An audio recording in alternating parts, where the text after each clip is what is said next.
Leave at once. Rowan's abrupt scream brought back the attention of the two mages currently floating above the battlefield. Eli Man and Dragon aimed their gaze at Rowan, who was currently looking at them with a very serious expression on his face. Move as far as you can from the battlefield. The skill I am about to use is very dangerous. Rowan barked again, this time even more seriously. While they wanted nothing but to know what skill Rowan was talking about, they realized the urgency in his voice and exited the battlefield right away. Black Drifter, who had already finished clearing the flying monsters, also joined the two mages and exited the battlefield. Series CH, growl. The C-rank monsters around Rowan began to attack even more ferociously. Rowan blocked their attacks and fought back, even though he had become worn out from exerting his hands too much. If I can manage to clear the rest of the C-rank monsters by myself, that I would have the chance to use the Curse of Death at its full potential on the B-rank monsters alone. The population of the C-rank monsters had fallen from around 5,000 at the beginning to just a few hundred at the moment.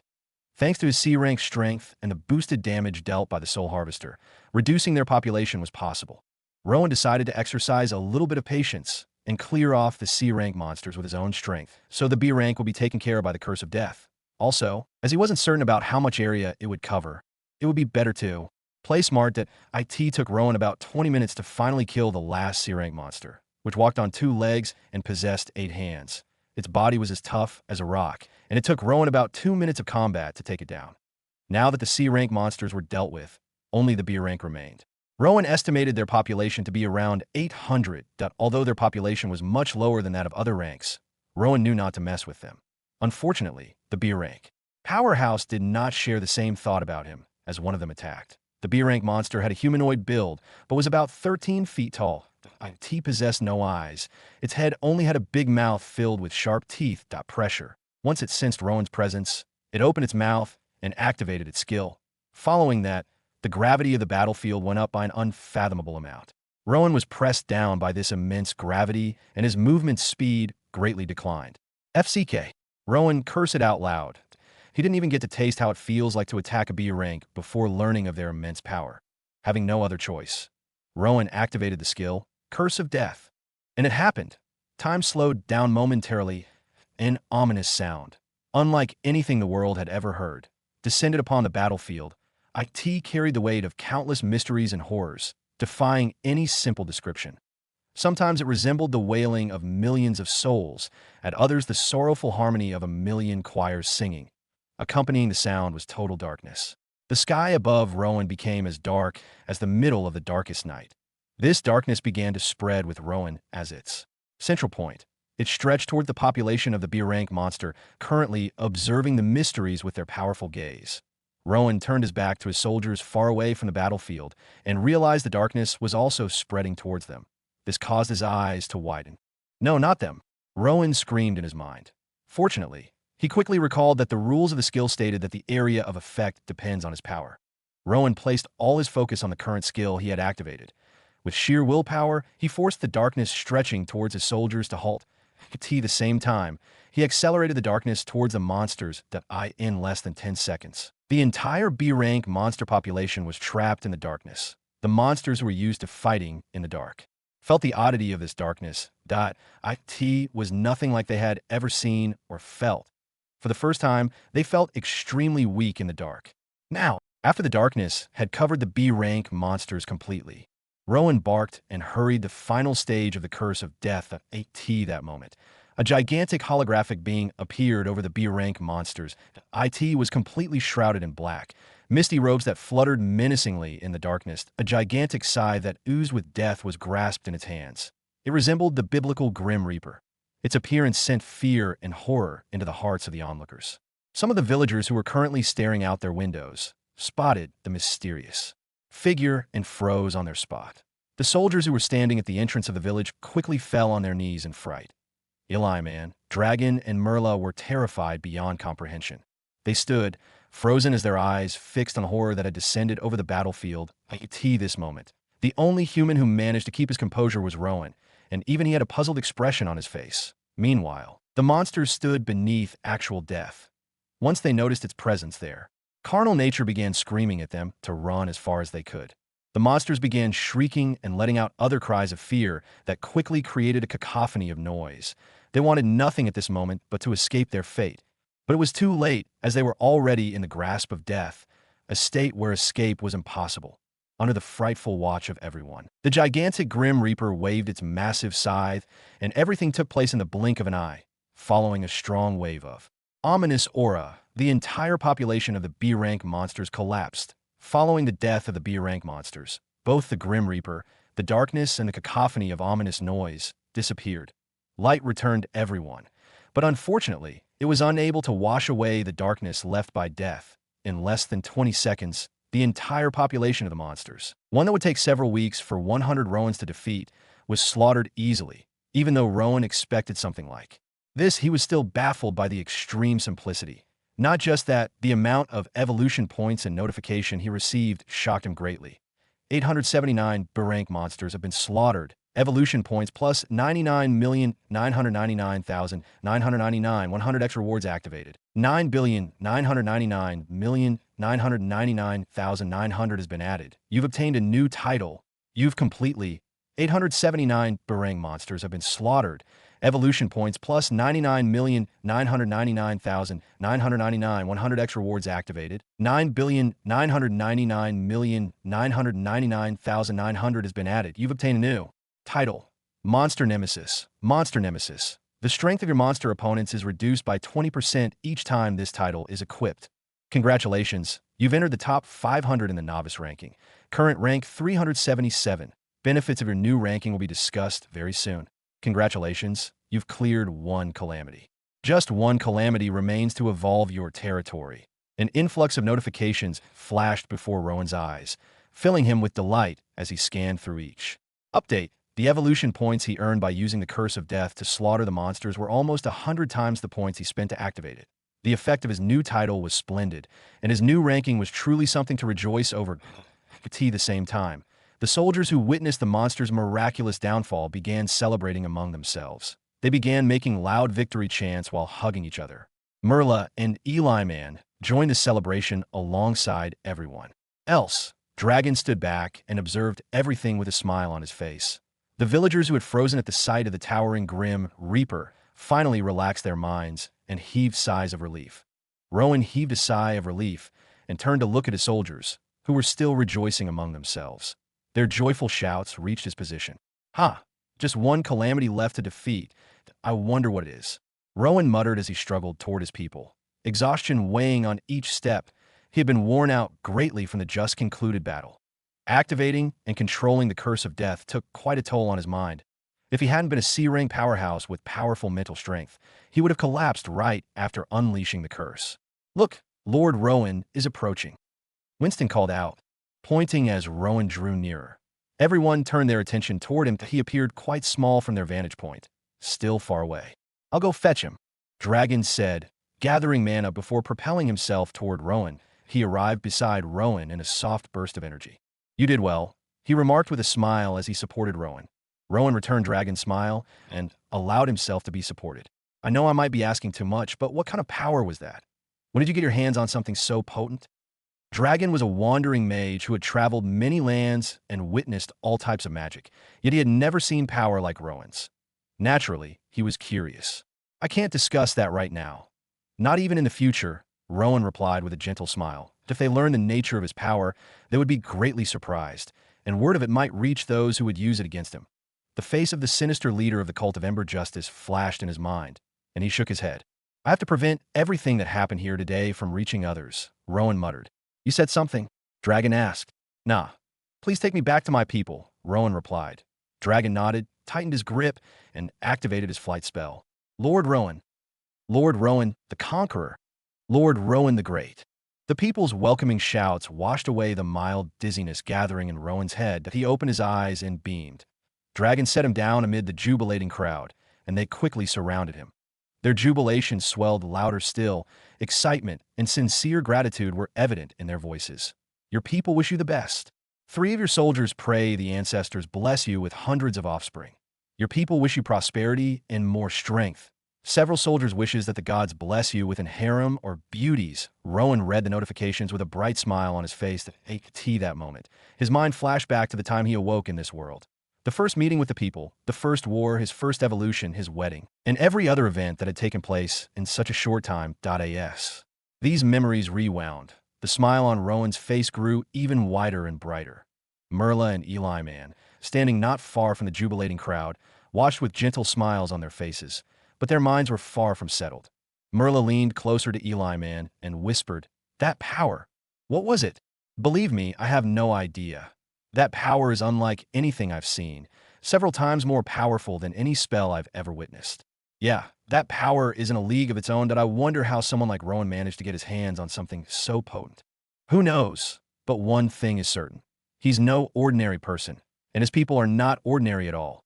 His soldiers possess inhuman strength, yet there isn't a single trace of mana in their blood. Even knights derive superhuman strength and agility from mana. But these guys, they're just different." Merla muttered in a low tone as she observed the soldiers. If one looked at them, nothing would seem unusual. There wasn't even the faintest trace of mana detectable on them. But they were a different breed in battle. Their strength rivals Tier 1 knights. It takes a normal human about a decade of life and death training to reach Tier 1. But that doesn't apply to these warriors. Some aren't even 18. Merla and Eli Man continued their discussion for a short while. Rowan observed them and reminded himself to speak to them afterward, to prevent news of today's events from spreading.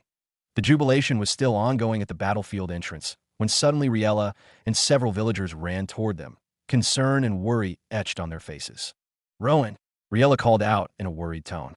"Lord Rowan, something bad has happened," the others cried as they approached. The cheers died down as they arrived, and all heads turned in their direction. "Rin and Liera, something is happening to them. It's very bad. You need to come with us, Lord Rowan." "Run and Liera, something is happening to them. It's very bad. You need to come with us, Rowan." Riella shouted at Rowan once she spotted him in the midst of the crowd. Ilera, who was running beside her, had a very depressed expression on her face. Rowan strolled towards both of them with a concerned expression while wondering what could be the condition of Run and Liera. When he asked, Riella worryingly brushed off the question and told him it was too difficult to explain. Having no other choice, Rowan Princess carried Riella and began sprinting towards his new destination. The soldiers and the others sprinted behind them both. Rowan arrived at his destination at the moment. A large crowd of villagers were surrounding the house. Each one of them had the same depressed and worried expression on their faces. "Lord Rowan." They greeted Rowan when they spotted him. Rowan subtly nodded at them and made his way into the entrance of the building while grabbing the hands of Riella, who refused to let go. Now standing at the entrance, Rowan's gaze fell on the room that was now filled with people mourning on the two beds available. Rin and Liera could be seen shivering non-stop. Their eyes were wide opened, and their mouth continued muttering strange words that were difficult to understand. "Lord Rowan, my sister is dying." Bruce's wife cried out as she spotted Rowan.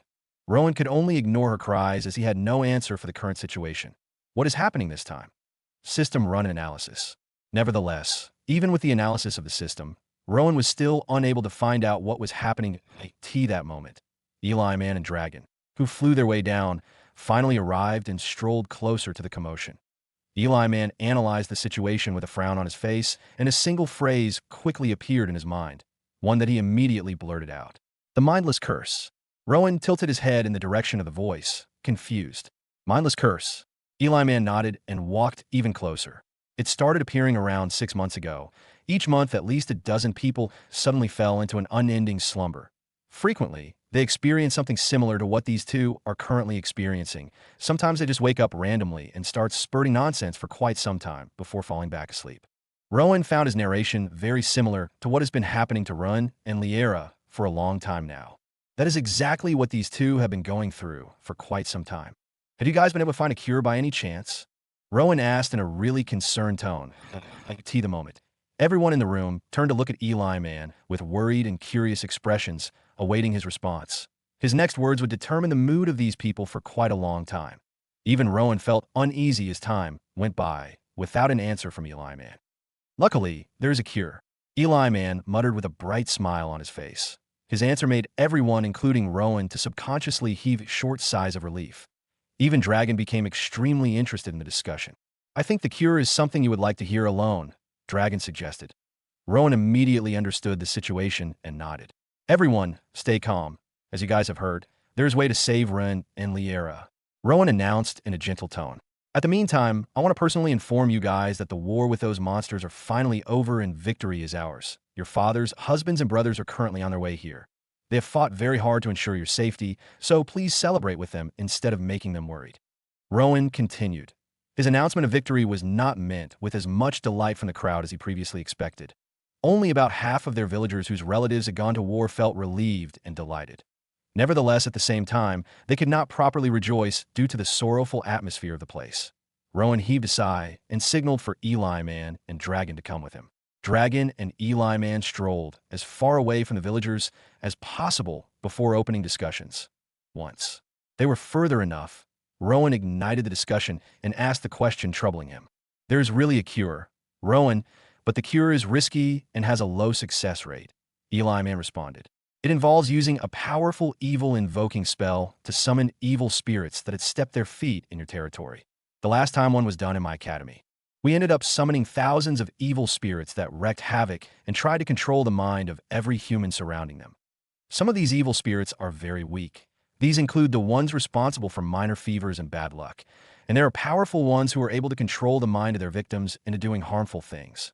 Once they are summoned, you have to kill all of them. If you manage to kill the cause of the curse, your villagers would be healed. Hearing Elliman's explanation, Dragon and Rowan quickly realized how dangerous it really was. The people have not even recovered from the threat of the war. If they learned they would have to undergo a war with evil spirits, they would be devastated. Eli Man explained while he refused to speak of the cure in the midst of the villagers. Rowan thought about the problem and the solution. Ren and Liera are valuable people he wouldn't want to lose.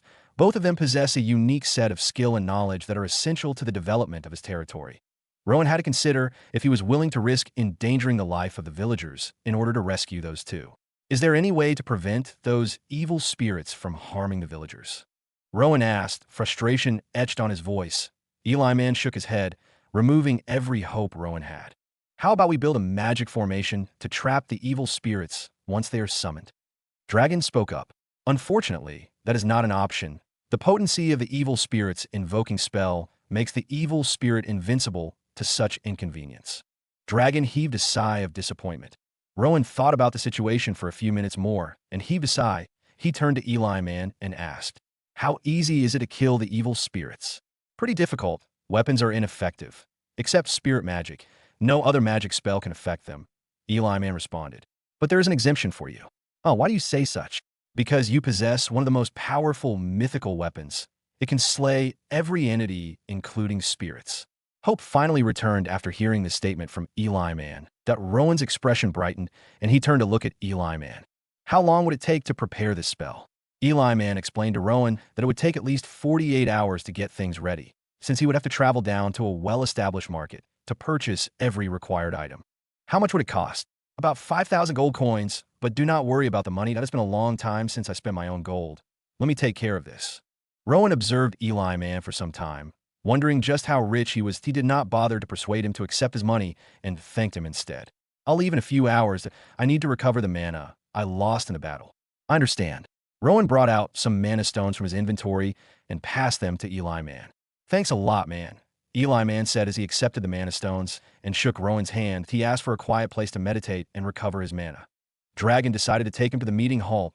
As both of them floated toward the meeting hall, Rowan heaved a relief sigh and started strolling toward Bruce's house. He could see that moment. The entire population of the village, including the soldiers who had just returned, filled the streets in large numbers, celebrating their victory over the monster horde. Families were hugging each other, rejoicing. Some were down with tears of joy. Those who spotted the Grim Reaper appear in the sky were filled with relief after realizing that it was the power of Rowan that had summoned it.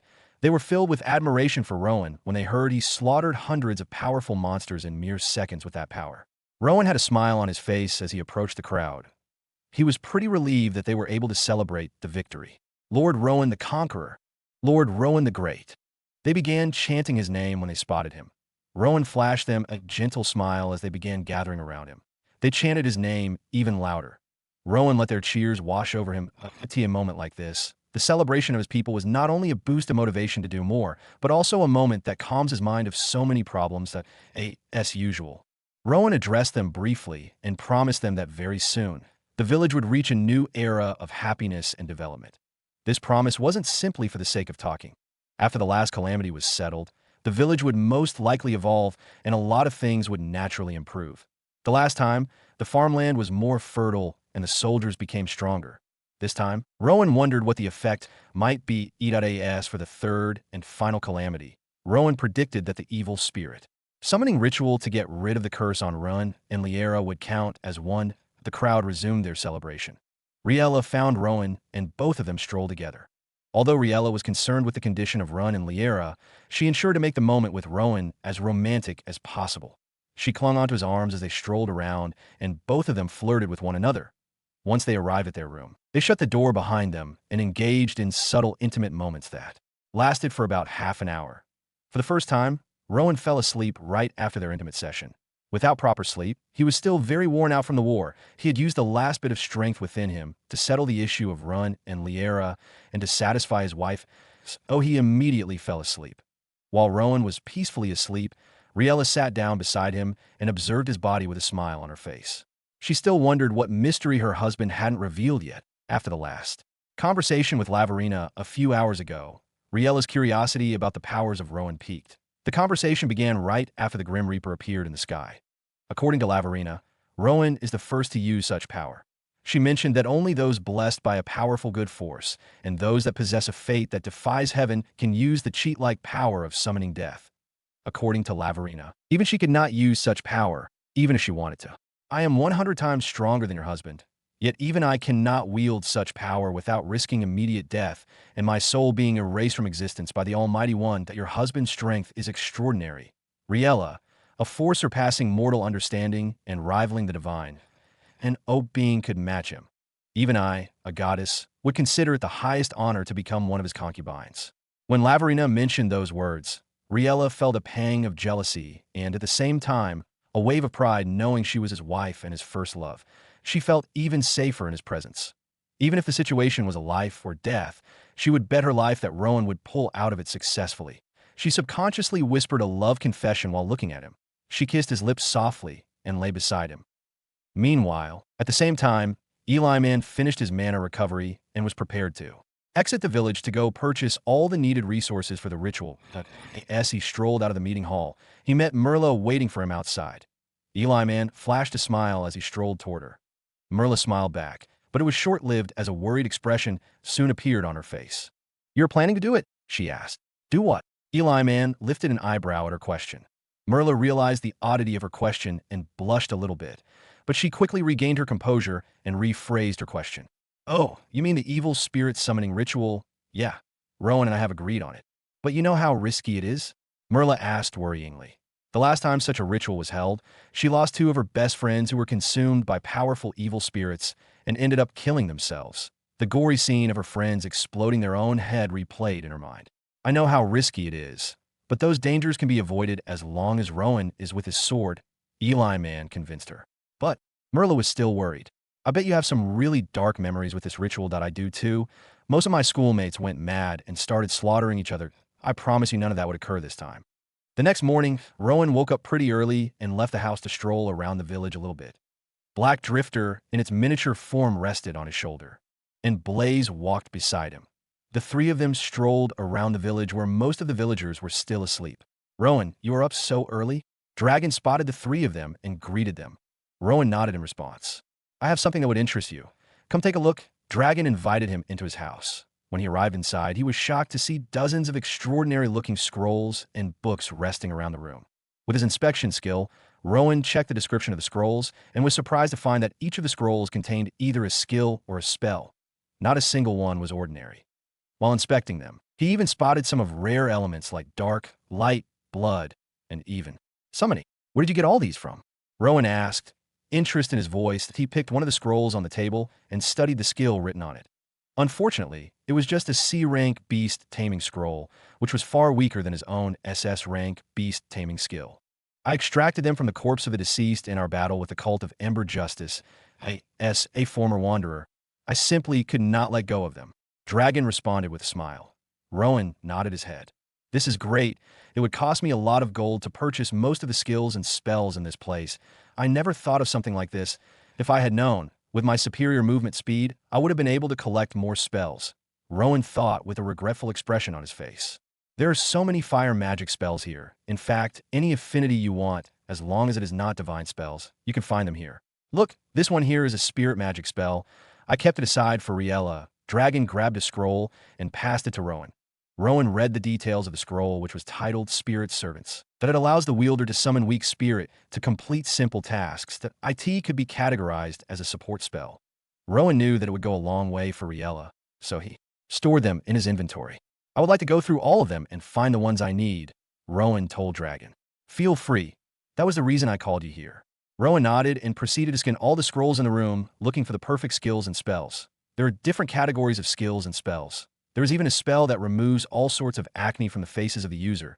The spell required no affinity to cast. There were also skills like midwifery and animal understanding. IT took Rowan about 2 hours to finish scanning and separating the ones he needed. When he was done, it was already morning, and the morning sun had already found its place in the sky. The sound of doors opening and people greeting each other could be heard. How long would it take you to learn and master all these? Rowan had gathered around 30 scrolls. Dragon wondered how one person would be able to master all of that. Learning all these are not that difficult. If I'm serious, I can learn all of them in a few days, Rowan replied nonchalantly. Dragon looked at him, puzzled that IT would take a genius mage at least 5 years to learn and master 30 spells. It would even take decades if those spells were of rare elements like light, darkness, and others. But Rowan claimed he could learn them in a few days. How is that even possible? While he was lost in thoughts, Rowan gathered all the scrolls he needed and stored them in his inventory. Then he turned to Dragon and asked the question bothering him. Tell me everything you know about the cult of Ember Justice. Dragon's expression dampened at the mention of the cult. He fell silent for a few seconds before responding in a low tone. Why do you want to know about the cult? Do I need a reason to know about the cult that threatened my life and the life of my people? Rowan asked with a frown. No, I was just asking. Dragon quickly responded before letting out a sigh, and responded in a solemn tone. The cult of Ember Justice is a cult that should have never existed. It was created a few centuries ago by a group of dark mages who seek more knowledge about the worlds beyond. They were magic scholars who have mastered magic past the available levels and seek more. With their collective knowledge, they were able to develop most of the branches of magic available today in magic academies across the world. But as they continued acquiring and building more knowledge, darkness breed in their midst and grew. Each generation of cultists created a bigger goal and sought by all means to achieve them. The current goal of the cult is the Dark Seed Ritual, a ritual that would make each member of the cult 100 times more powerful than a ritual that would allow the Archmages become Supreme Mage, a level only recorded twice in history. Dragon continued narrating the history of the cult of Ember Justice to Rowan. He spoke about all the evil things the cult had done to ensure the success of the Dark Seed Ritual. Each deed's mention causes Rowan's eyes to widen in surprise and disgust. This is very serious. If they succeed in their ritual, they would become the supreme ruler of this world. Even if empires rise up against them, they would be vanquished easily. Rowan thought with a frown on his face. He still recalled the masked man, but a being whose presence caused darkness to bow and bend to his will, his gaze laced with power, one that made Rowan shiver each time he recalled them. Rowan bade Dragon farewell and left the room with troubled thoughts in his mind. He needed to increase his strength as soon as he could before that man shows up again, and he would do so by any means. Rowan strolled back to his place with a solemn expression, still recalling the stories from Dragon and the masked man. As so many thoughts crowded his head, he finally let out a sigh and decided to place his attention on developing the village to the next rank. For now that he walked faster, returned to his room to meet Riella, and gave her the water magic spells he had obtained from Dragon. There were 3 of them in total, each from a different category. Point 1 was an offensive spell titled Torrent Surge, which allows her to control the water particles in the air to knock nearby enemies. That IT could be considered both an offensive and defensive spell. The other was Aqua Dome. It was an improved version of the water bubble spell. It had stronger defensive effects and could cover a wider range. The last was a movement spell. Riella's eyes widened as she observed the spells. She turned to Rowan, plenty of emotion in her eyes. Thank you, she said, wrapping her hands around his neck. Rowan planted a kiss on her forehead. Dragon brought the spells. You can thank him later. Really? She asked, and Rowan nodded. The two of them spent some time going over the spell together. 2 days went by in Winter Seed, and Eli Man finally arrived with all the materials required for the evil spirit-invoking spell. IT was mourning, and the people had woken up to the grand arrival of the Blood Mage and IT that moment. Everyone was gathered outside their houses, watching the interaction between the Blood Mage and their beloved Lord Rowan. Dragon stood with the two young men as they discussed the procedure. Their discussion lasted for a few minutes before Rowan went to speak with his people. A very dangerous procedure would be carried out today to free our brother and sister of the evil tormenting them, Rowan began. The villagers exchanged concerned looks with one another. Because of how dangerous it is, I have decided to send everyone out of the village for a short while to ensure no one is affected, Rowan continued. Do not worry, Blaze and Black Drifter would go with you to ensure no harm comes your way, Rowan quickly assured. Noise broke out as the crowd began discussing among themselves. Riella strolled beside Rowan with worry on her face, but Rowan quickly assured her that everything would be okay. He called the crowd to a hush and also assured them that nothing would happen. After he was done, he called out his captains and ordained them to take care of the villagers. He then distributed foodstuffs from his inventory to them before sending them out of the village. The captains and his two pets led the villagers out of the village. The sun hung in the sky over the empty and quiet Winter Seed village. That moment. Only 6 people, Rowan, Dragon, Eli Man, Merla, Liera, and Run, remained. They were at the empty village square. Dragon, Eli Man, and Merla worked together to trace the intricate magic formation of the evil spirit-invoking spell on the ground. Rowan stood beside the unconscious bodies of Liera and Run, lying on a mat neatly placed under a tree. Rowan watched the process with a calm expression on his face. I hope this counts as my third calamity, he wondered. About 2 hours went by. The sun's heat was already blasting down on the village square, but the 3 mages continued without pause. It is done, Dragon let out as he stared at his hard work. On the ground, a big, intricate magic formation stretched over a few meters in diameter. The 4 of them stared at the magic formation for a few minutes before Eli Man revealed the items he purchased. It consisted of several dozen high-quality magic stones, ancient-looking artifacts including a big blood-stained robe, several black flame candles, couples of skulls from unknown origin, and even plants of different appearance and colors. Once the items were revealed, Dragon, Eli Man, and Merla got to work right away. They grabbed and placed each of the items at different unique positions in the magic circle.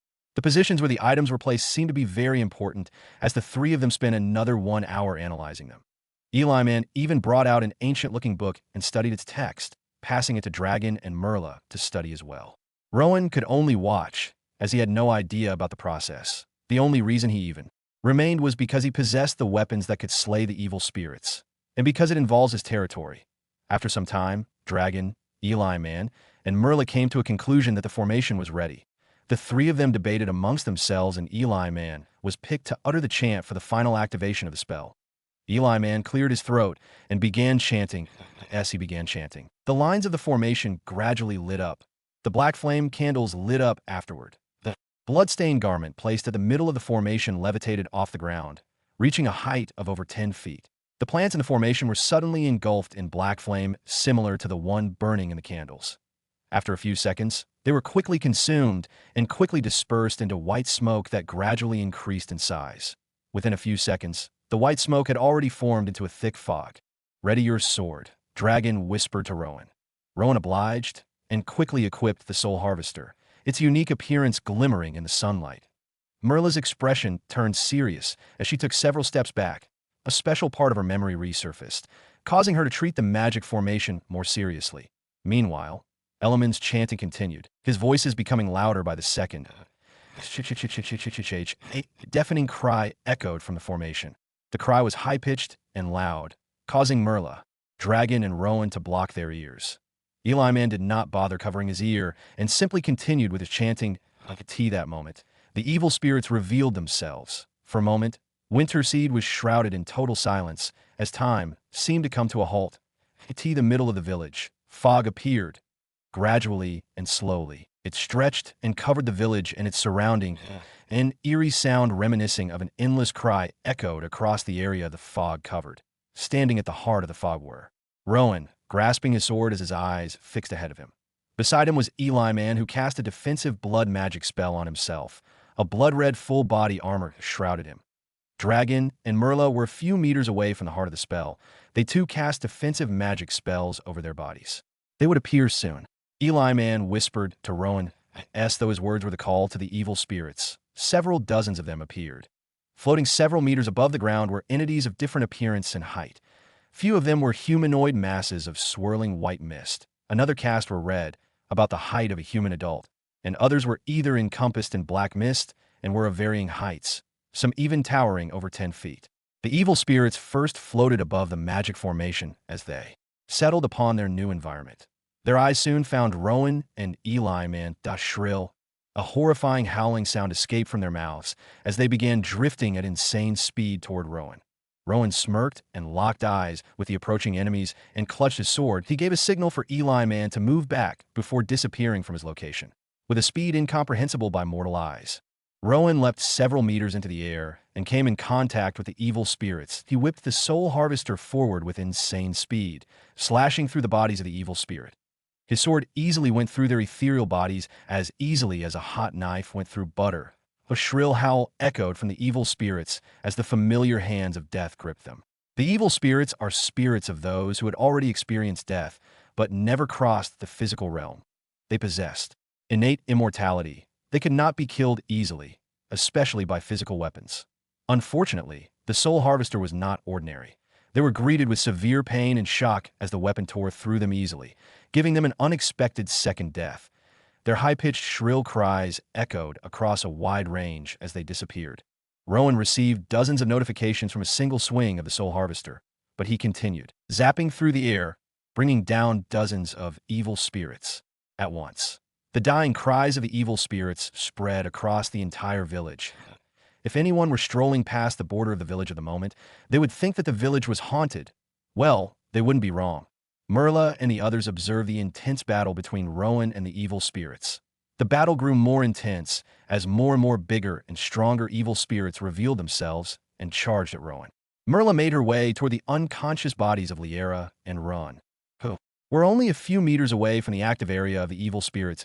Yes, she made her way there. Several evil spirits left Rowan and charged toward her, echoing an eerie cry in their wake. Nevertheless, before they reached her, Eli Man and Dragon appeared and defended her. Dragon cast a wide-range fire magic spell, halting the movement of the evil spirits, and Eli Man caused a red mist to appear.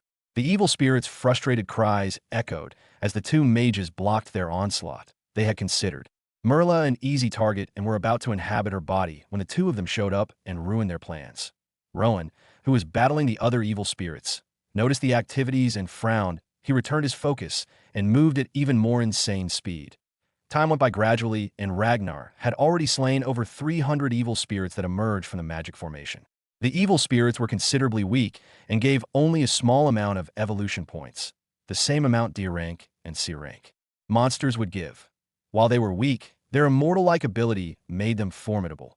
They could easily cause the death of a mage stronger than them as long as the mage lacked spirit magic and special weapons like the Soul Harvester, which could inflict wounds on them and finally kill them. She is up. Rowan's blade had just slayed a white, misty evil spirit when Merla's voice rang out. Rowan turned to observe the cause of the voice and spotted Liera sitting on the mat, holding her head as it ached badly. Great, it is working. A smile appeared on Rowan's face, and he turned to the evil spirits charging toward him. Nevertheless, before he could attack, the evil spirits avoided him and began charging toward Liera, who had just woken up. You stubborn spirits. Rowan's voice rang out as he disappeared from his current position and appeared in between the humans and evil spirits. How dare you leave a fight when I'm not done? Rowan's voice barked as he began slaughtering the evil spirits. Lord Rowan. Liera's head cleared up gradually. She was shocked to hear Rowan's voice. When she looked up, horror appeared in her eyes as they fell upon the population of evil spirits currently charging toward her. She didn't need a teacher to explain to her that those hollow beings were evil. Fear gripped her, and she crawled back on the mat. Calm down. They're being taken care of. Merla spoke softly. Liera did not respond. Her eyes were fixed on the foggy sky and the intense battle. Her gaze soon fell down and spotted Dragon and Eli Man.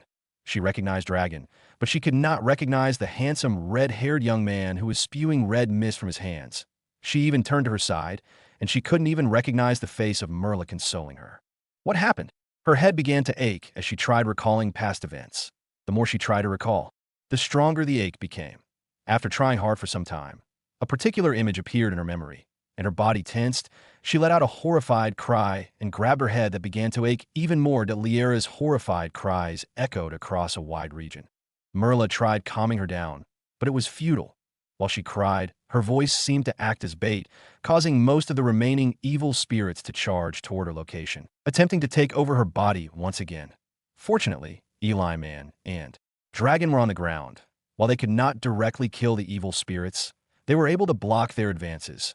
Meanwhile, Rowan's insanely agile movements could be seen as he slaughtered the evil spirits one after another, even managing to take down a couple of them with a single swing of his soul harvester. The soul harvester had experienced a lot of growth from the evil spirits that met their end through its blade. Rowan could feel it growing in his grasp. It made his battle even more enjoyable. Liera's horrified cries and Rowan's attack continued for another hour. Cough. At that moment, Run, who was lying beside Liera, coughed as his eyes fluttered open, drawing everyone's attention. Rin lifted his upper torso, and, just like Liera when she woke up, he was in awe at the scene playing before him. His mind repeated the same question that drove Liera crazy, and in the next few minutes, he clutched his head and began to cry. Is this some kind of pattern with those affected by evil spirits? Rowan asked, somewhat confused as he witnessed this. He was pretty happy that the two victims of the evil spirit attacks had awoken. All that was left for him now was to finish off the remaining evil spirits, and he also needed Element's help to cancel the magic spell. Element's gaze met Rowan's with ease, transmitting a voiceless message. Eli Man nodded. He called off his blood mist spell and moved toward the magic formation. The evil spirits spotted him and flew in his direction, but Eli Man was faster. He arrived at the heart of the magic formation. He conjured a blood whip and tore the big blood-stained robe floating above the magic formation. He scattered the black flame candles on the ground and kicked the plants away from their designated positions. Following his actions, the glow of the magic formation died. The fog that had covered the village began to disperse gradually at the same time. Rowan moved even faster and finished off the last pairs of evil spirits summoned by the magic formation, receiving dozens of notifications for his kills. But those notifications were accompanied by another, one he had been awaiting. Ding. Criteria. Survive 3 calamities has been fulfilled. You fulfilled all the criteria to evolve your territory to E rank. Your territory has evolved to E rank. An analysis of your current territory is being calculated. Your military power has reached D rank. Agriculture has reached D rank. Due to current analysis, your territory has been saved as a pending D rank territory. Once you've obtained a bigger land, your territory would reach D rank finally. This. Rowan stuttered as he studied the numerous notification windows that popped up in front of his retina. The details made his eyes widen. Afterwards, a smile appeared on his face as he read the last message. All that is needed now is to go and check out the barren land Dragon talked about. Once we're done confirming that it is safe, we could start moving the people toward the new territory. Rowan thought with a smile. The cries of Liera and Run began to subside gradually. Rowan closed the windows floating in front of him and strolled to meet his people. Liera's eyes finally landed on Rowan. A subtle calmness spread through her heart as his face became clearer in her perspective. Rowan flashed her a smile and placed a hand on her head, patting her gently. I'm glad you're okay, Liera. As his soft voice reached her ear, Liera's eyes teared up and she began to cry. Seeing this, Rowan cradled her head and gave her his shoulder to cry on. He could not imagine what she was feeling right now. Regardless, he knew she would want a strong shoulder to lean on. Merla turned to Eli Man and Dragon. Conflicted, she had been consoling Liera since she woke, but Liera hadn't responded. Yet just seconds after Rowan touched her, she became very calm. Eli Man and Dragon simply shrugged their shoulders. Meanwhile, after Rowan was done consoling Liera, he moved on to Run. Lord Rowan. Rin called in a low tone, then apologized. The village you left under my control. I'm sorry I wasn't strong enough to guide them properly. It's the opposite, Ren. You did a great job leading. Your people will be very happy to witness your return, Rowan said. Ren revealed a relieved smile, and both of them shook hands. After Rowan was done with the two of them, he signaled for Merla to take care of them as he strolled out of the village square. He contacted his pets and called for the return of his people. Evening arrived, and the brightness of the sky was dull over Winterseed Village. Nevertheless, at that moment, the streets of the village were bright and lively as the villagers jubilated. Lord Rowan has done it again. Lord Rowan, you are a god to me and my family. Lord Rowan, if you ever think of taking a concubine, please pick me and my twin sister. Yes, pick us. The villagers chattered Rowan's name in loud voices as they drank and ate. Rowan had given them a lot of food supplies to celebrate with. The women tasked themselves with cooking tea that moment. Many open cooking places were set up on the streets. Liera, Alara called out as she ran to hug her friend. Alara. Both of them hugged each other. Alara began shedding tears of joy as she finally got the chance to embrace her best friend again. While the celebration went on, Rowan could be seen standing on the roof of a sturdy building with Riella by his side. Both of them hugged each other as they watched the jubilant crowd with passion in their eyes. This is what victory feels like, Rowan spoke in a low tone. The determination to create such a scene once more blossomed in his heart. The village of Winterseed experienced joy like never before. They welcomed every morning with joy and retired to their beds at night with relief. Even those who had to work very hard every day were more than happy to do so. There was plenty of food to eat thanks to Rowan's provision. Their clothing had become more comfortable and durable thanks to their precious lady. Riella. Although their housing condition hadn't had that much improvement compared to the other categories, they were filled with joy with the news Rowan relayed to them a few days ago. A new land flowing with vitality, a new beginning for the people of Winterseed, were his words. Those words had managed to trigger all forms of emotions from the people who could not help but look forward to entering such a place that a new beginning in a bigger land was a future they had never imagined and a future they desired. And no longer would their offspring be tied down to the limits of their village, which was surrounded by nothing but bushes, with a new land, which thankfully drifted around. Bigger settlements, they would be able to connect with others, learn new things, develop new skills, and meet new life-changing opportunities. With this hope in mind, each day no longer felt like a burden, but a countdown towards something great. The morning light bathed the village. It had been an entire week since the evil spirit's onslaught and the recovery of Rowan and Lyra. As the morning light bathed the village, Rowan could be seen strolling down the streets alongside his mage friends. Merla and Eli Man. Our stay in your village has been nothing short of an exciting adventure, Eli Man said with a smile. Very true. I never imagined my stay here to be this good. The people are not just kind amongst themselves, but also to strangers. Not to mention the children who made my stay here even more enjoyable, Merla added happily. Rowan simply smiled as he escorted the two mages. He felt bad that he would be bidding these two farewell in the few weeks they have known each other. Their bond had grown so strong. As they strolled down the street together, some of the children playing around ran to meet them and asked if they were leaving. After learning that they were, the children were saddened.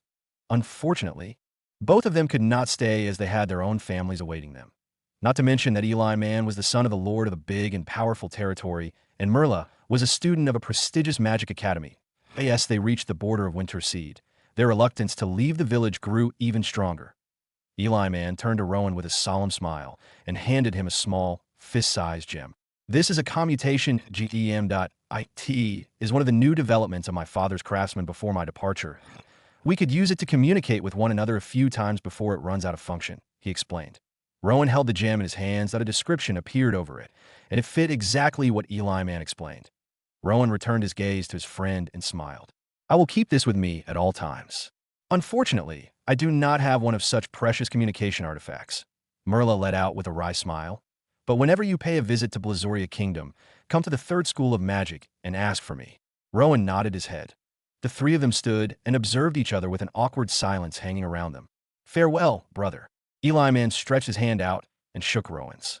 Farewell, Merla said, hugging him.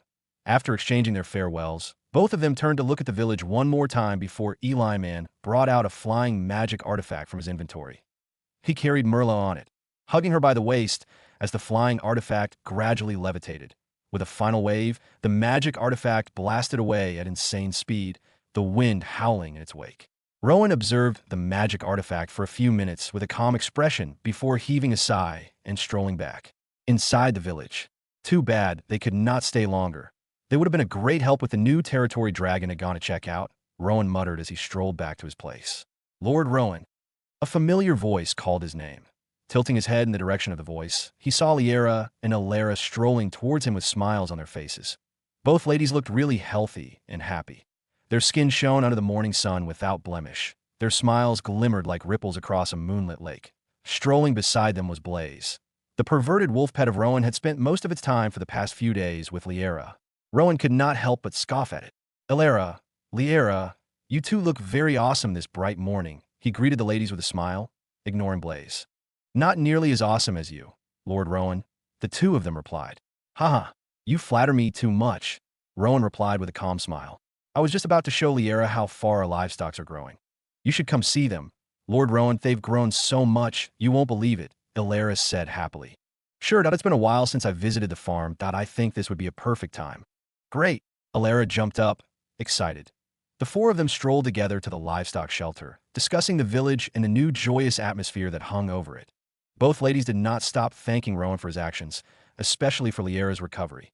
Soon, they reached the livestock shelter. The place was bustling with activity. There were people washing the feeding troughs and water troughs. There were others feeding the livestock, and others getting rid of some unfortunate dead animals. All in all, the place was lively. Ilara took them to the chicken farm.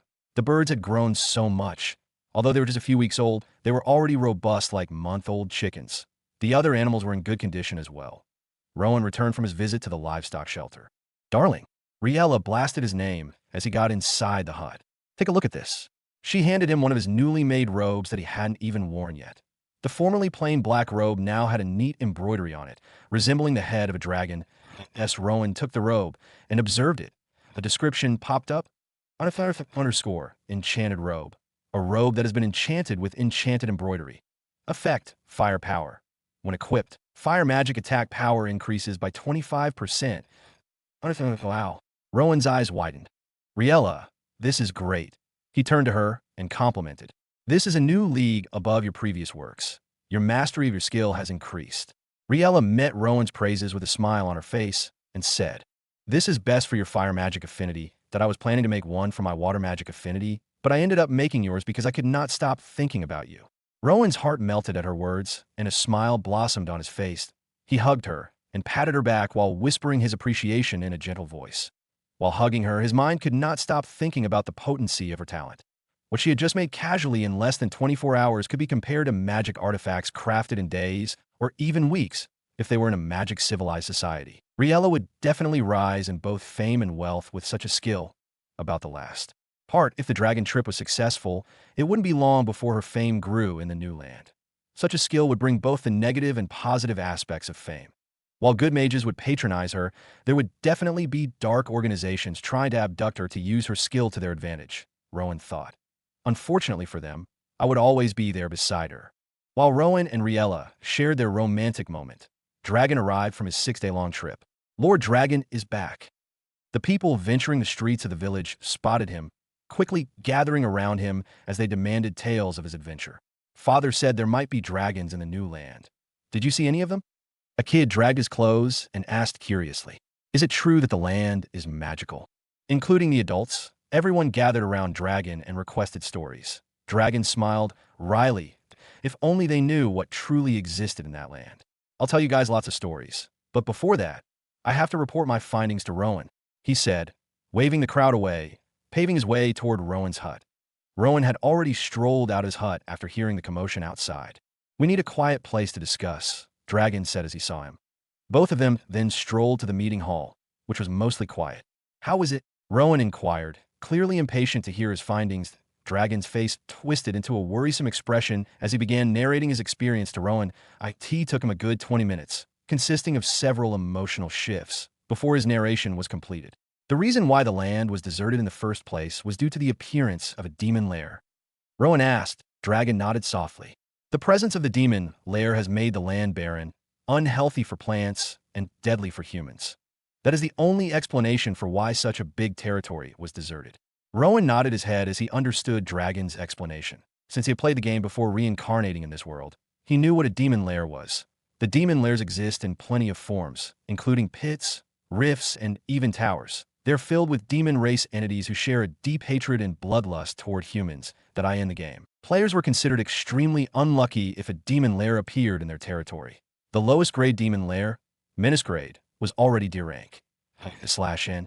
Grades would be added at the end of the chapter. Were you able to gauge the strength of the demon lair? Rowan asked. Dragon turned to look at Rowan and nodded. It is a disaster grade demon lair. A rank difficult, Rowan thought. I can take care of it. He turned to Dragon. How soon can we leave for this place? However, hearing his question, Dragon's face contorted in surprise as he asked, Are you planning to clear the demon lair? Obviously, Rowan responded. The Dragon's face contorted even more as he observed Rowan for a long time. While he believed in his strength, he could not underestimate the power and smartness of the demon folks. Unlike monsters and demonic beasts who were unintelligent and could be easily tricked, The demon folks, on the other hand, were different. They are coordinated, with plenty of tricks and trump cards up their sleeves. Not just that, the world within the demon lair always has unbearable conditions that, if a normal human were to step foot into the weakest, menace-grade demon lair, they would die in a split second, without any of the demons even attacking. And Rowan is ready to venture into one of these dungeons alone. Thinking about it, Rowan had never explored the world outside the village. The furthest he had been from the village was the cult's hideout and the Castle of Might, and it was only for a short time. Thinking this, he decided to warn him about the danger. Do you know how dangerous a demon lair is? A disaster-grade demon lair is about 20 times more dangerous than the monster horde and the evil spirits combined. Heck, my gauge might be incorrect, and it could turn out to be a calamity grade. Even if 10 of you step into the demon lair together, you wouldn't survive 10 minutes. Dragon went all out, narrating the danger to Rowan. Who said I was going alone? Rowan asked. Demon lair grades, D rank. Menace grade, C rank. Hazard grade, B rank. Disaster grade, A rank. Calamity grade, S rank. Catastrophe grade, SS rank. Apocalypse grade, SSS rank. World destruction grade. When Dragon heard that Rowan wasn't planning on going to the demon lair alone, a sigh of relief appeared on his face before he asked him who he was going with. After receiving his answer, his eyes widened in surprise that on the other hand, Rowan stood up and prepared to leave the meeting hall that AS. He strolled towards the door. He could hear the chattering of the people who had gathered outside the meeting hall, awaiting the details of Dragon's finding. Questioning expressions were plastered on their faces. Would their dream be shattered? Or would it be fulfilled? Dragon's finding would decide it. I have to convince the people and stop them from worrying too much. Rowan decided. As he opened the door, his eyes landed on the large crowd outside. The noisy crowd died down the moment they spotted him. He could see the captains and some of his soldiers, standing at the front of the crowd, gazing at him with gazes laced with admiration, curiosity, and respect. Rowan flashed the crowd a reassuring smile as he strolled down the meeting hall, walking closer and halting with a good amount of distance between him and the crowd. His findings were great, Rowan announced. The land is indeed magical and fertile as I've described. The houses over there are several times bigger and more comfortable than our huts. The place is already secured by big, sturdy walls. As his voice announced, the expression of the once worried crowd lit up with smiles, their eyes shining with dreams. Nevertheless, Rowan's voice emphasized, I would be venturing to this place alone in a few days to make the final preparation. Once it is done, our grand relocation would begin. Yes, finally, we would leave this place. Lord Rowan has indeed kept his promise. He has uplifted the name of Winterseed far more than we could even dream of. A place surrounded by strong walls. The gods bless you, Lord Rowan. May your seed never run dry. Rowan listened to the praises of the crowd with a smile. He spoke to the crowd for a few more seconds before strolling back to his place. As the crowd at the village square dispersed, some of the captains strolled beside Rowan. Do you need us to come with you, Lord Rowan? Captain Roland asked in a calm tone. The other captains chirped in and inquired the same thing. They were prepared to go on the journey with Rowan. Unfortunately, no. Rowan responded. He told them how he would be traveling by teleportation, hence why he couldn't take them with him. While it was a lie to cover up for the dangerous truth, it was also partly genuine. The captains easily believed him. They could not doubt the words of their beloved lord. While they strolled, they asked plenty of other questions about the place, and Rowan discussed with them, filling their heads with dreams and their hearts with a new longing. Where is Winston? Rowan suddenly asked amidst the discussion. Since the situation of the village died down, Rowan hadn't set his eyes on Winston, not even once. Even when the people were on the streets celebrating, he could not recall seeing Winston anywhere. Oh, Winston has been training really hard since our last battle, Rowan responded. Every morning, you could either see him jogging around the village, exercising, or swinging his sword. He rarely interacts with others nowadays. That kiddo is very determined, Bruce added with a laugh. If I was that determined in my youth, only heaven knows what I would have achieved by now. Rowan nodded his head at their response. He understood few of the reasons Winston was training himself so hard. It wasn't for the simple reason of growing stronger. It was just a coping mechanism for his brother's death. I need to pay him a visit before I leave for the demon lair, Rowan decided, as he strolled closer to his place. His mind wandered to the friend he had chosen to raid the demon lair together with. I hope that greedy bastard respond to my message on time. It was a mysterious hall, spreading across a large distance, capable of fitting at least 300 people with adequate spacing. The walls of this large hall were embedded with glowing crystals of different colors, providing adequate and somewhat solemn illumination over its dark interior. A mysterious energy hung in the air, a dark and fearsome one. capable of corrupting the heart and body of anyone that steps within it. The faint humming sound of the energy drifting about could be heard at the middle of this hall. Two beds carved out of sturdy rocks could be seen. Atop these beds were the unconscious bodies of the Dark Blood brothers, Xandros and Alistair. The wounds inflicted on them by the intense battle more than a week back had disappeared at the moment. Their bodies adorned neat black clothing with the insignia of the cult of Ember Justice. Seeing them, one wouldn't even believe they had both been involved in an intense battle. Cough. With a soft cough, the eyes of Alistair fluttered open, slowly. The dark ceilings, which were also embedded by numerous glowing crystals, appeared in his line of sight. A confused look slowly appearing on his face. "Where am I?" he muttered softly as his gaze danced around the unfamiliar, mysterious hall. As he scanned his surroundings, his gaze landed on the unconscious body of his little brother laid on the wooden bed a few meters away from his position. "Xandros," he muttered as his expression slowly contorted into a deep frown. That moment, memories about the battlefield began to enter his head. He recalled the intense fight between his brother and the white-haired archmage. The battle between light and darkness, his brother being the darkness. And in this battle, light won and darkness was slain. Alistair recalled seeing his brother's mangled-up face. The memory became clearer in his head. His heart panicked, and he rushed up from his bed and dashed towards the unconscious body of his brother. "Xandros!" Alistair's panicked voice could be heard inside the confines of the mysterious, dark hall. He shook his beloved little brother, attempting to wake him from his unconscious state, but it was futile. Alistair's expression dampened even further. While saddened, he was also confused. In his memory, he saw his brother get killed. His face had been stomped on by that white-haired archmage until he died. But here, laid just a few inches from him, was Xandros. His face was clear, not a single indication that he had been injured. Alistair racked his brain, searching for an explanation of how both of them arrived here, but none emerged. His last recallable memory was the white-haired archmage about to land a finishing move when the world turned dark. After that, he couldn't recall anything. Rumble. Alistair was still wallowing in his thoughts when the dark hall grumbled, as though an earthquake was taking place.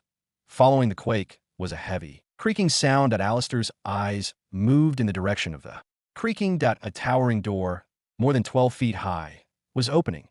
Light flooded the hall from the opening. Alistair spotted a lone figure strolling toward him at a steady pace. With the influx of light pouring into the room from outside, it was impossible for him to make out a face. Nonetheless, as the figure stepped deeper into the dark hall and strolled closer, the towering door closed with a loud thud. "You are awake, Alistair." The figure spoke. The voice was filled with power and knowledge. His words, though low and gentle, reverberated across every corner of the dark hall. That moment, the appearance of the figure became clearer. Was a man towering over 6 feet. He wore a dark robe that radiated a cold, menacing aura. A dark mask protected his face. The mask, Alistair's eyes widened as he quickly came to a realization. The dark masked ruler of the cult of Ember Justice. Lucifer. This man standing before him was a fearsome figure even amongst the cult of Ember Justice. The mention of his name and the sight of his mask, which was widely popular amongst the cult's ranks, was enough to trigger fear. While Lucifer had never made an actual appearance to anyone, including Alistair and Xandros, his legendary accomplishments made everyone cower. "Why you?" Alistair stammered. "That darkness that was you." As expected, you were able to figure that out easily. Lucifer laughed. "It is a good thing that you've recovered, Alistair. Your position in the cult is unshakable and important. Our grand cause requires your brain." Alistair listened to Lucifer with all the attention he could muster. Not once did he dare to blink in his presence. "As for your brother, Xandros." Lucifer's eyes darted to Xandros' unconscious figure. "I arrived too late. He had already lost his mana core and fallen when I got there."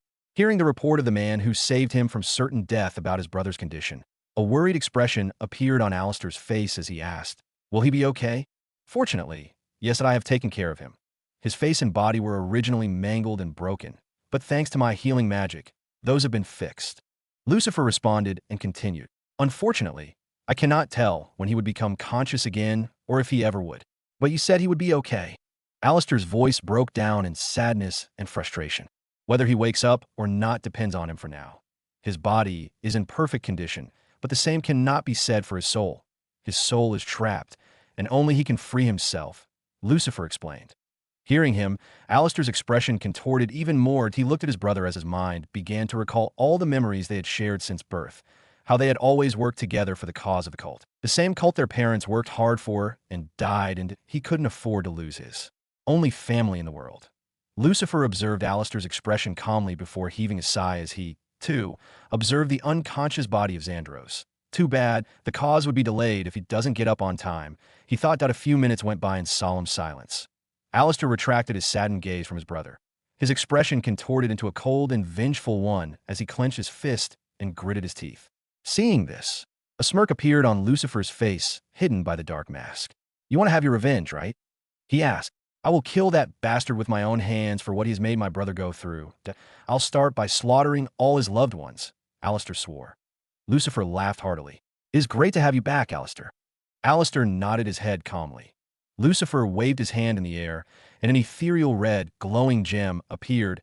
A malevolent energy vibrated from the gem and spread across the hall. Demon Core. Alistair recognized it easily. "Yes, and not any ordinary demon core. I obtained it myself after killing a calamity-grade demon king," Lucifer said. "With this, you could recover your lost mana and improve the tenacity of your mana core. Who knows? You might even awaken the ability of the demon king it was obtained from." Alistair received the demon core in his hands.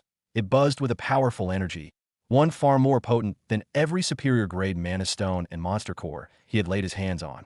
This. He became speechless. Even in his wildest dreams, he wouldn't imagine that he'd be able to hold a calamity-grade demon core in his hands. "Thank you," he said. "No need to thank me." Lucifer waved his hand dismissively. "Your hard work has elevated the cult to new heights, and your research has been a vital point in our grand cause that a single calamity-grade core is not enough to show you how important you are to the cult." Alistair felt warmth in his heart. That it was a good thing that his hard work was appreciated. After the initial warm moment died down, Lucifer shared everything that had occurred within the cult during his unconsciousness and then obliged him to get to work as fast as he could. After he was done sharing his story, he waved at him and left through the towering door. Alistair lingered in the dark hall for a moment, absorbing all the information he had just received before clenching his fist. The Darkseed ritual must succeed as soon as possible. He swore. Winterseed. A few days after dragons returned from the barren land, the people of Winterseed gathered on the village's busy streets one morning that a chorus of chattering could be heard, with tones ranging from confusion to jubilation. "Today is the day Lord Rowan leaves for the barren land. I heard that after Lord Rowan completes his personal evaluation of that land, he will return and take everyone with him to that place. I can't wait. I also heard that someone important is coming to assist Lord Rowan. Who might that be?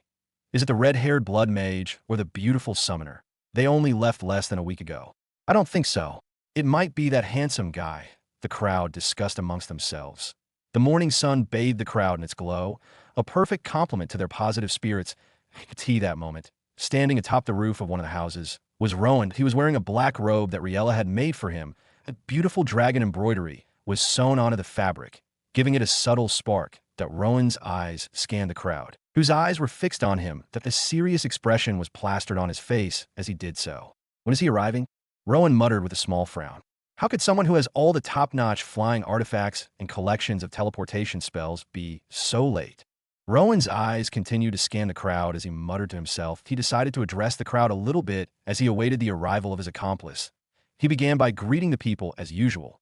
Then, he delivered a series of motivational speeches that got the crowd, including the soldiers, riled up and emotional. Everyone had watery eyes as they listened to him. "This is what our ancestors have always dreamed of," Rowan's loud voice announced. "An opportunity to break out of this tiny village. An opportunity to explore the world, meet new people, attain powerful friends, and live in blissful lands. And no matter where they are right now, I'm sure they are smiling with pride and joy as they watch us." His speech was long and well-delivered. His tone was loud and emotional. Every sentence was an extra bullet that pierced the hearts of the people with emotion. As he continued speaking, the hearts of the people grew heavier with dreams and other feelings. Standing at the front of the crowd, Dragon had a faint smile as he observed Rowan. He was surprised by how his son had grown to become someone so great, even greater than he was. Many times since his return, he had wondered what might have happened. At a few times, he had questioned if Rowan was actually his son. The roles in life had even been reversed. The father now dreamed of becoming like the son. The captains and soldiers were currently observing him with emotion as well. They could still recall the time Rowan had woken up and how he had slowly built the village up from its drastic position to its current path. Not a single one of the villagers was exempted from this pang of nostalgia and emotion. While Rowan was still in the midst of his speech, the familiar, loud noise of something flying very fast through the air was heard, coming from the east. Everyone, including Rowan, turned their eyes in that direction. Flying in the sky toward them was a fine golden carriage pulled by 4 white horses with beautiful fur that reflected the morning sun. Rowan and his people did not take long to deduce who could make such a flashy entrance. Finally, he is here, Rowan sighed in relief. But it wasn't the same for the crowd. It is the White Angel. The white-haired angel is here. The crowd erupted in cheers. The tense, emotional moment Rowan had carefully built up was shattered as everyone began jumping for joy. Although this joy had been shown to Rowan countless times, he still felt jealous that DeAndre got the same treatment from his own people. Meanwhile, the horse-pulled flying carriage drifted closer to the ground in the midst of the jubilant crowd. The people happily made way for it to land. After it landed, the carriage door opened. An ethereal figure of DeAndre emerged. His long white hair fluttered nicely in the air, and his gorgeous eyes captivated the hearts of all the women who gazed upon them. DeAndre stepped down from the carriage and waved gracefully at the people cheering him on, with a charming smile on his face. The White Angel. He is still so graciously handsome. Come and marry me, a White Angel. The charmed voices of the young women screamed his name. But DeAndre simply waved. Nevertheless, his eyes continued scanning through the crowd for a particular person. Soon, he found her, Alara. He began walking toward her, strolling through the flocks of young, unmarried women constantly circling him. Alara, who was standing and discussing with her friends, noticed his gaze on her and turned her eyes in his direction. Alara, DeAndre greeted with a big smile as he gently grabbed her hands and planted a kiss on them before moving his eyes to meet hers. How have you been? Not a day goes by without me thinking of you. Alara stared at the flawless hands holding hers. Even though she kept a stoic expression, his actions and his peerless gaze staring deep into hers made her heart flutter. She was speechless. Still cold toward me, huh, milady? DeAndre smiled, seeing that she didn't respond. The few young women behind Alara began chattering about the romantic atmosphere that was suddenly building up around the two. Some of them even expressed their envy. DeAndre flashed a smile at the ladies behind her, causing them to blush profusely as they hushed their discussion. When I'm done with my business with your lord, I'll come back for you, DeAndre said. I'll take you on a date to the most beautiful fountain on the southern side of the world. Prepare yourself for me. Subconsciously, Alara nodded with a small, visible blush on her face that DeAndre smiled. Activating a flight spell, he gracefully flew toward the roof Rowan was standing on. Emnurker. Rowan scoffed at him. DeAndre chuckled. Sorry I was late. It was a vast land, a properly developed land with top-class buildings numbering more than 1,000, each not just big, but in absolute pristine condition, crafted with beauty and durability. In its center, a massive, luxurious castle stood, built with a sense of royalty and grandeur. Beside the castle was a single towering structure that threatened to pierce the clouds and reach for the heavens. An overview of this place displayed just how much wealth and prosperity it held. Unfortunately, at the moment, and for years now, not a single soul had stepped into this land. Not even the beasts that crawled the ground or birds that traversed the sky had dared to cross the walls of this territory. The reason was not far-fetched. The demon lair, the large and ominous crimson portal, could be found hovering above the castle. It gave off a malevolent aura, one that stilled the growth of every living thing around it. A simple glance was enough to tell that whatever existed at the other end of the portal was nothing but evil, something no human should dare draw near to. Nevertheless, at that moment, 2 figures could be seen standing at the base of the castle, observing the ominous crimson portal with serious expressions on their faces. Rowan, who had on a cherished black robe, stared at the portal, gripping the soul harvester in his grasp. Beside him, DeAndre stood and observed the portal as well. Rowan heaved a short sigh and turned to DeAndre. Are you ready? He asked. DeAndre nodded instantly, a smile forming on his face. Without wasting further time discussing, both of them began making their way towards the crimson portal. DeAndre activated a flight spell and propelled his body towards the mouth of the portal, while Rowan exerted strength in his feet and leapt towards it. Both of them got closer and were swallowed by the malevolent portal. Their vision darkened for the few seconds it took to arrive at the other end. Once they opened their eyes, they were standing in the midst of a new and strange setting. Red was the first thought that came to their mind as their eyes fluttered open within the confinement of the demon lair. The place around them was a colossal, cave-like structure that revealed nothing but red, or rather, blood. The ground beneath them was red, appearing like blood that had been hardened several times. The walls were entirely made of the same hardened blood.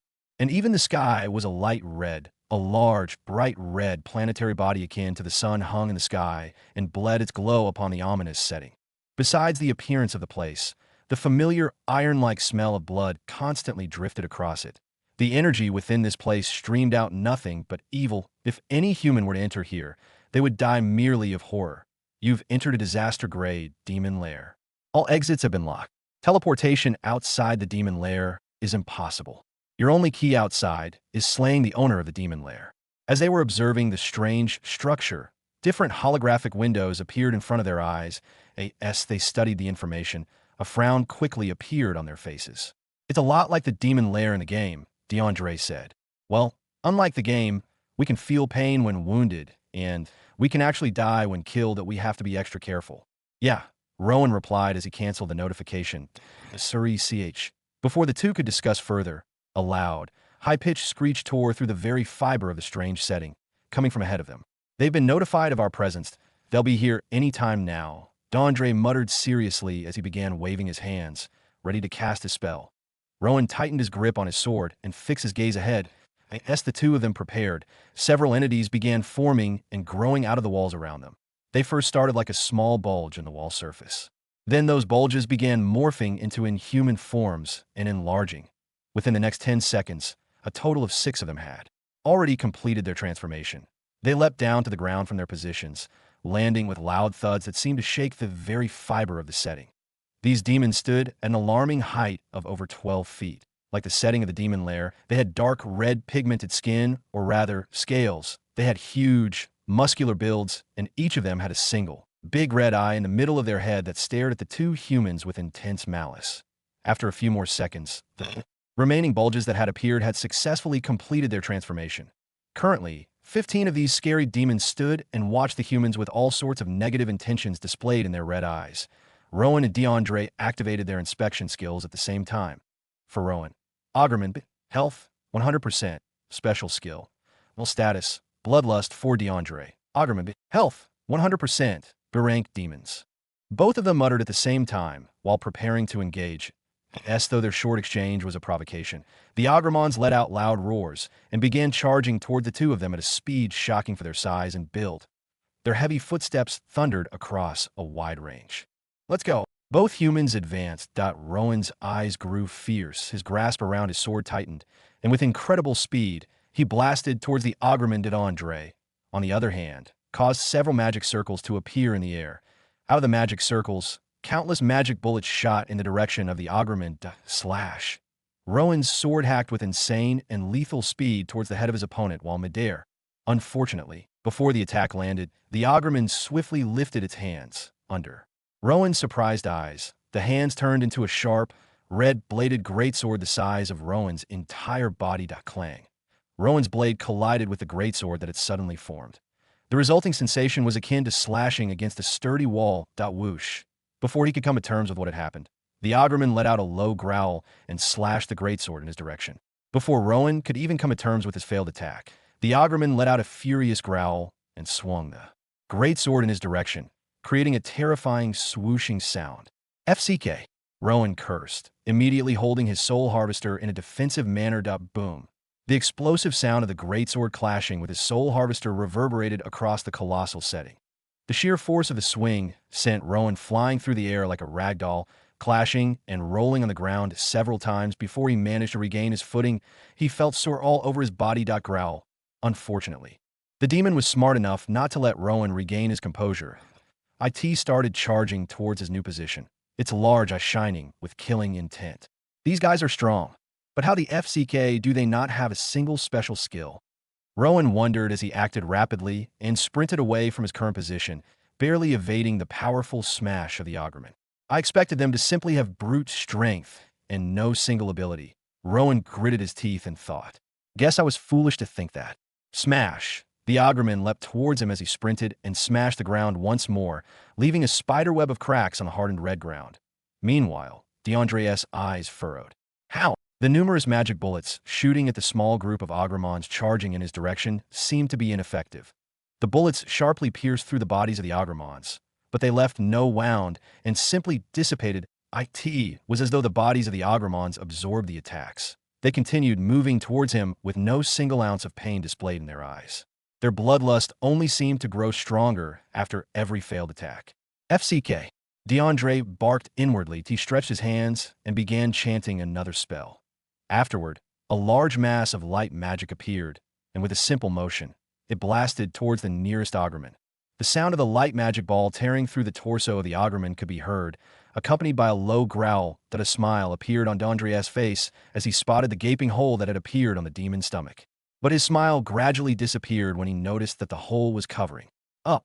They can regenerate. FCK. This would be even more difficult than expected, DeAndre cursed.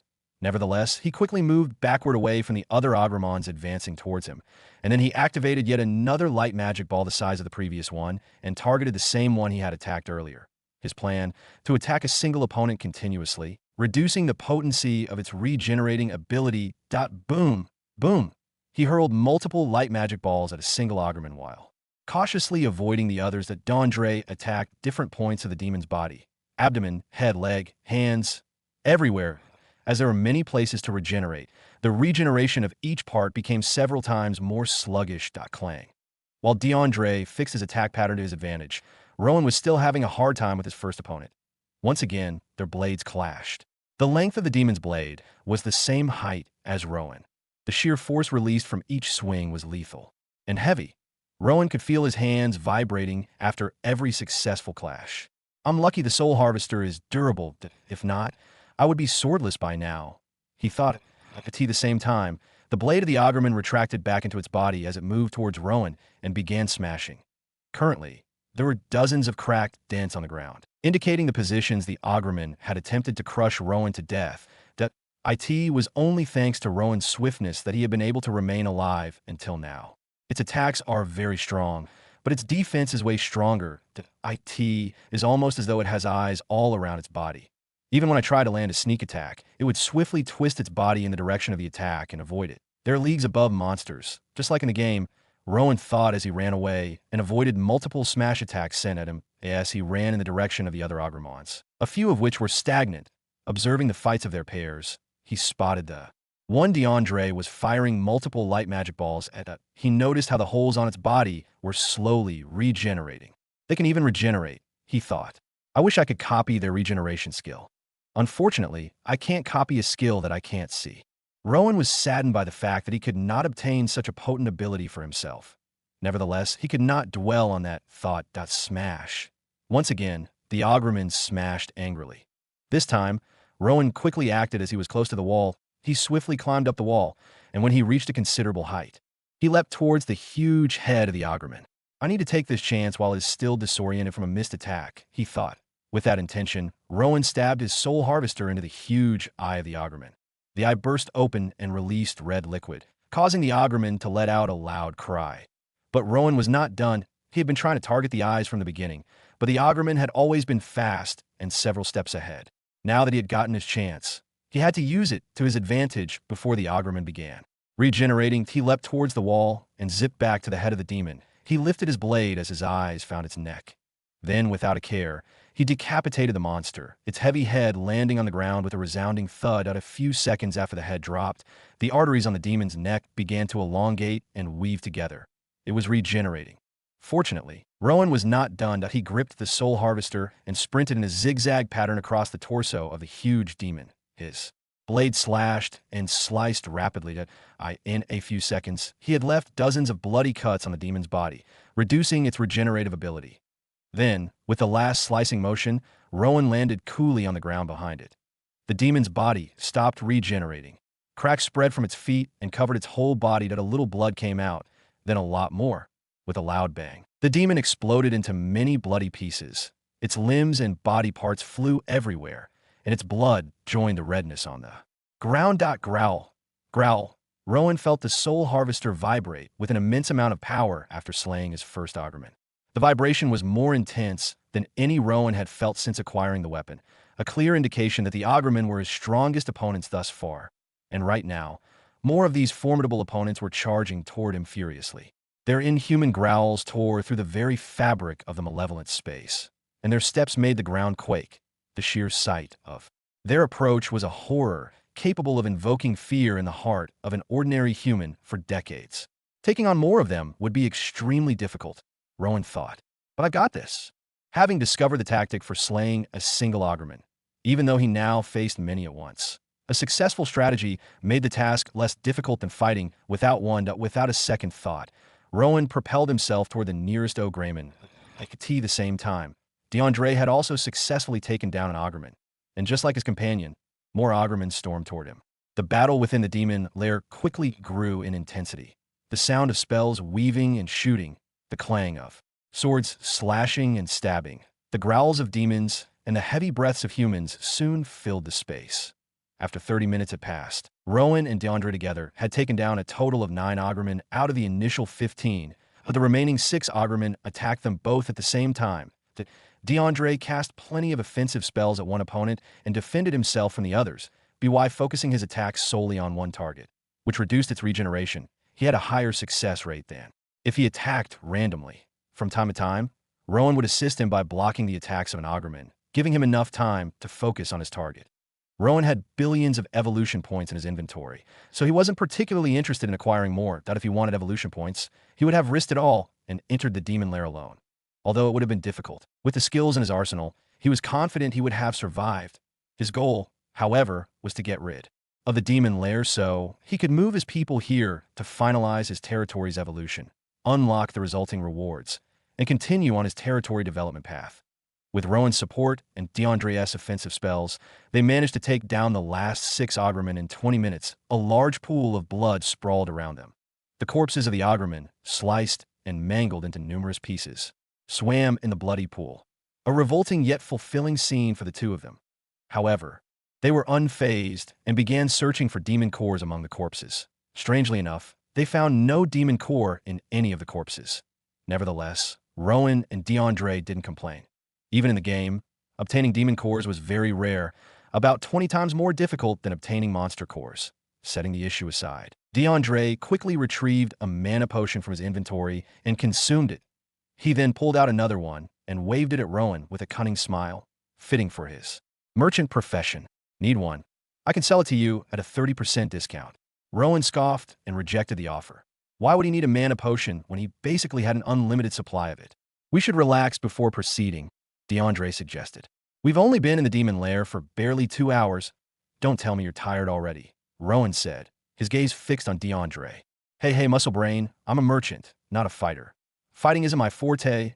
Also, don't you know casting spells is exhausting to the brain, soul, and body? If I continue casting spells nonstop, I might go insane, DeAndre complained. Go insane? You've been sane all this while? That's strange, Rowan said sarcastically. With a furrowed brow, DeAndre simply chuckled. Come on, how can a handsome and charismatic gentleman like me be insane? I am what all men out there wish to be. You think too highly of yourself, Rowan scoffed. Get your mind out of the gutter. We need to get going ASAP. The two of them had a little more banter for a minute or two before DeAndre finally resigned and strolled with his buddy deeper into the demon lair. DeAndre, being a chronic talker as usual, did not stop speaking on their way. He bragged about most of his achievements, his past relationships with gorgeous female transmigrators and beautiful queens, and his fame among big territories like Wishuros. He quickly switched to the battle with the cult of Ember Justice. He spoke about his battle with the 2 Dark Blood brothers, how intense it was, and how he felt those two would be a danger to society if he hadn't killed one of them. He also vented his frustration that he did not get to kill the other one. And then there's that mysterious bastard, DeAndre said, his face twisting with anger and hatred. It was the angriest Rowan had ever seen him. He shared his frustration. How upset he was that Alistair was rescued, and how frustrated he became after feeling the pressure from the mysterious bastard. We're all lucky he only came to that battle to pick up the corpses of those two. If he had come to take us out, I'm sure none of us would be alive now. All our combined strength would not have been enough to take care of him. Since that last battle, I have forced myself to enter many high-level dungeons to kill monsters and hone my skills that I have cultivated far longer than I would naturally. Normally, I would decline offers to team up for things like these, but the moment I saw your request, I knew I had to join in. Demon lairs are rare, especially one of this level that, if we're lucky, we might be able to obtain rare skill books that would boost our chances of surviving if that bastard ever shows up again. Rowan simply nodded. He was secretly happy that both of them shared the same motivation. even though their reasons were different. Both fellows strolled for about an hour without challenge in the demon lair. The malevolent space seemed to have no end as they walked down its path. The red sun in the sky bathed them in its warm, crimson light, illuminating the bloody structure of the demon lair, a thing of horror and gore. Weird, DeAndre said, breaking the awkward silence that had settled between them. This demon lair should be filled with demons, especially one of this difficulty level. Even walking 10 minutes without a demon popping up to kill you is considered lucky, but we've been walking for more than an hour now. I thought as much, Rowan replied. Nevertheless, this is my first demon lair adventure, and I lack information about others' experiences. Understandable. Sometimes I forget you're actually the lord of a village in the middle of nowhere. Are you mocking me? DeAndre laughed and responded, Haha, no. It's more of a compliment that you're the head of a village. Yet you have strength comparable to dukes and kings, even emperors, and your evolution points far surpass others. He turned to Rowan. By the way, you should be in the novice rankings, right? What is your current rank? Novice ranking. I almost forgot that even existed. Rowan thought that he opened his character status and navigated to the novice rankings. _____. Novice ranking total positions. 9028 your position. 97 current recurring rewards. 10 million evolution points weekly. Total received. 20 million evolution points. Random derank skill monthly. Total received. 0. _____ 97. That's higher than I expected. The evolution points are a lot for those without my 100x skill, but ignorable for me. The D-rank skill is the only thing I really look forward to, he thought as he shut the window and casually relayed his rank to DeAndre. DeAndre did not take it casually. He leapt in front of Rowan. What did you just say? 97. How is that possible? He asked, as if doubting Rowan's response. Is 97 too small? Rowan asked. What do you mean? Is 97 too small? DeAndre's voice heightened as he spoke. Most city lords aren't even in the top 100. And guess what? They're super excited about even being in the top 500. And you're treating such a high ranking so casually. I guess I'm just different then. Rowan simply shrugged. The benefits of his current rank weren't even enough to put a smile on his face. Yet according to DeAndre, people would kill to get such a rank. The only explanation for his reaction compared to theirs was simple. He was simply built differently. Of course, when he said it out loud, it sounded more like pompous bragging. But who was DeAndre to condemn others for doing what he did every single hour of the day? He simply heaved a long sigh and kept quiet. His mind constantly revisited the issue, and no matter how he thought about it, Rowan was indeed different. About 10 minutes after their discussion, they were strolling casually within the demon lair when they came across another pool of blood with Augerman corpses inside. The two of them halted in front of the large amount of blood and gore, confused expressions on their faces. Judging by the wounds and perfectly cut body parts, their deaths were the result of a sharp weapon, something along the lines of a sword. Also, based on the blood's color and the state of the corpses, they deduced that it hadn't been up to 24 hours since these Augermen were killed. But by who? They wondered. They were supposed to be the only ones inside the demon lair.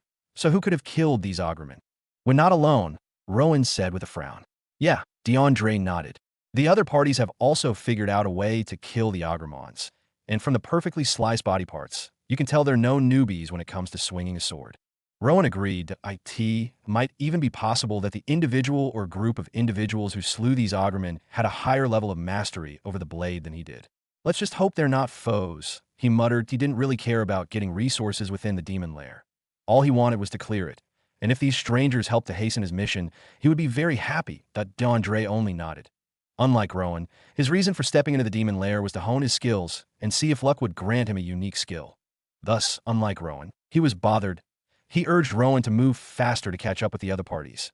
Rowan was confused as to why DeAndre had suddenly become so worked up, but he didn't complain. He burst into a full sprint while DeAndre activated a flight spell. Both of them moved with unbeatable speed within the demon lair, covering a long distance in a very short amount of time. As they ran, they spotted two more heaps of corpses with the same nature of wounds. These corpses were even fresher. When they arrived at the fourth pile of demon corpses, the frown on DeAndre's face deepened. Why the heck did someone have to be in the demon lair at this time? He thought, frustrated. But wait, if there were others in the demon lair before us with this much strength, how did they avoid the first wave of Augermen? DeAndre asked. I never thought of that, Rowan said. His eyes furrowed. They had faced a small group of Augermen barely 5 minutes after stepping into the demon lair. If there was indeed another group that entered before them, they would have met demon corpses at the entrance and wouldn't have had to face the first wave themselves. It could either mean those demons were slain by their fellow demons, or the individuals before us possess some type of invisibility skill that helped them avoid the first wave, DeAndre speculated. Rowan agreed and shared the same speculation as DeAndre. But he was skeptical about the second option, unless the invisibility skill in question was above a rank. It would be impossible to get past the Ogremon without drawing their attention. But in the case that they actually possess such a high-rank skill, then they are no easy target, Rowan muttered to himself. With most of the Ogremon hordes already slaughtered before their arrival, Rowan and DeAndre simply continued deeper into the demon lair at a full, unceasing pace. Their current objective was to find the source of the Ogremon's demise. It had been exactly 12 hours since they entered the lair. So far, the 11 Ogremon at the entrance were the only opponents they had faced in their wake. They had discovered a total of 7 new locations littered with the corpses of dead Ogremon. The exact number of the slain was unknown, but it was definitely over 200. This is tiresome, DeAndre complained, his voice loud and filled with frustration. We've been running for more than 9 hours. Not only have we failed to find the Ogremon killers, but we keep stumbling upon new sets of corpses. Shouldn't you be happy? Rowan finally asked. For one, they're taking care of our business for us. DeAndre turned to Rowan. What the heck are you even saying? Don't you want to obtain skills and treasures? Don't tell me you're not interested in anything this demon lair has to offer. My main purpose was to clear the demon lair, thereby removing the danger it poses to this city before I move my people here, Rowan revealed.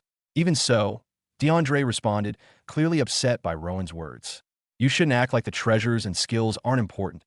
Even if you don't want them, you could easily sell them for millions of evolution points. Don't let your greed for evolution points cloud your judgment of this situation, Rowan simply commented. Greed? How am I greedy? Isn't it natural to gain the fruit of your labor, especially when your labor dragged you out of your comfort zone? DeAndre argued back. Greed is natural too. Rowan replied, plainly that DeAndre wanted to retort, but he instead took a long breath to calm his temper. Knowing that Rowan would not back down from an argument until he won, DeAndre decided it would be best to end the discussion. Still, he couldn't hide his true feelings of resentment and frustration toward their current circumstances. If your goal is finding them, I think we'll be meeting them soon, Rowan said. These corpses don't look older than 2 hours. They must be nearby, possibly fighting another wave of Ogremon. DeAndre observed the corpses and nodded silently. Without informing Rowan, he activated his flight spell and shot off into the distance.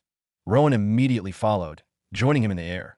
Inside the demon lair, a lone figure dressed in a ragged, dark robe moved with unstoppable swiftness, fighting a dozen Ogremon at once. The grunts of the ragged figure could be heard as he swung his dagger with a furious precision, leaving ghastly cuts on the bodies of his opponents. You demons! He cursed as he inflicted dozens of cuts on an Ogremon that attempted to smash him to the ground. The Ogremon let out a loud cry as the pain flooded its system. Its regenerative ability had been weakened, just like the ragged figure's past victims, and it could not heal itself before the figure disappeared from its field of vision and reappeared atop its shoulder. Frustrated, the Ogremon began transforming the flesh around its neck into long, spiky thorns that shot toward the ragged figure. But the figure was faster. Before the sharp thorns could reach him, he had already delivered his fatal strike and moved on to his next opponent, with a final cry of pain and desperation. The Ogremon's head splattered into perfectly cut pieces of gore. Moments later, the gigantic, headless body, covered in severe cuts, crashed to the ground. Meanwhile, its colleague, who had also been attacked by the crazed figure, was already facing the same unstoppable fate. Even in the midst of demons, this ragged figure could be considered more volatile. The Ogremon were both frustrated and slightly hesitant about facing him, but if their hearts operated like humans, they would be beating wildly in this moment. Even when they ganged up on him to capture him, they were met with even worse injuries. He would slice through their numbers with a single, precise motion, leaving behind a trail of severed limbs and decapitated heads. The Ogremon's regenerative abilities were useless against him. He was too fast. The wounds he inflicted were too deep, too precise. One of the Ogremon tried to use its regenerative abilities to heal a gaping wound on its chest. The flesh around the wound began to writhe and bubble, attempting to knit itself back together. But before it could succeed, the ragged figure reappeared. The Ogremon shrieked in pain as the figure's dagger plunged into its chest, twisting and turning the blade. Its regenerative abilities failed, and the pain from its injuries amplified. The new pain from the gaping wound on its chest bled out profusely. The other Ogremon, seeing their comrade slowly succumbing to death, tried to gang up on the ragged figure once more, but it was too late. Before they could even attack, their opponent had already collapsed on the ground in its own pool of blood with a loud thud. The ragged figure grinned devilishly and continued to fight, his movements becoming more and more frenzied. He was like a whirlwind of destruction, delivering death and destruction to the demons. This continued for about 30 minutes before the last Ogremon collapsed to the ground in a vast pool of crimson. The ragged figure stood in the middle of the carnage, his chest heaving as he caught his breath. The red veins on his dagger pulsed with a vibrant, crimson light. The light was so bright that it illuminated his face, revealing a pair of burning red eyes filled with pure, unadulterated rage. He looked like a demon himself, a harbinger of death and destruction. Rowan and DeAndre watched the scene unfold from a distance. The last Ogremon fell, and the ragged figure stood in the middle of the carnage. Is that guy human or demon? Rowan and DeAndre abandoned the pile of corpses and blasted deeper into the demon lair that seemed to be completely endless. The crimson sun hung in the sky. Its glow remained the same regardless of how much time had passed. It never once dimmed or grew brighter. With the unchanging crimson illumination, both of them reached deeper, and soon they heard the sound of an intense battle. Swiftly but cautiously, they made their way to the source of the noise, which was caused by the battle between a group of around 24 Ogremons struggling against a single man dressed like a madman in rags. The two of them halted and observed the battle with confusion and surprise. They witnessed the man's terrifying prowess as he wielded a dagger. The dark blades of the dagger had visible red veins. Rowan paid more attention to the dagger, as he felt a slight spark within him when his eyes landed on them, that he watched as it was swung at lethal angles, cutting and stabbing its targets, the red veins on its blade glowing brighter with each wound it dealt. He also witnessed how the red veins on the blade glowed even brighter after each successful kill. It reminded him of his soul harvester. Rowan frowned. He decided to check the character status of the man, doubtful if he was actually that strong or if his strength was being boosted by the strange dagger in his hands. Human, power, SSS-Rank, special skill, swordmaster, status, berserk. And just as he had predicted, the man's prowess was indeed because of the dagger in his possession. There was no way a human with C-rank power would be able to hold his ground against these Ogremons. At the same time, DeAndre's face twisted into a frown. This is the fellow that has been taking care of the demons. DeAndre muttered, confused. How is that even possible? He is doing it by himself, and not only that, he is only doing it with a single flashy-looking dagger. I can't even perceive any sort of magic from him. Take a clearer look at the dagger, Rowan said. DeAndre did as he instructed.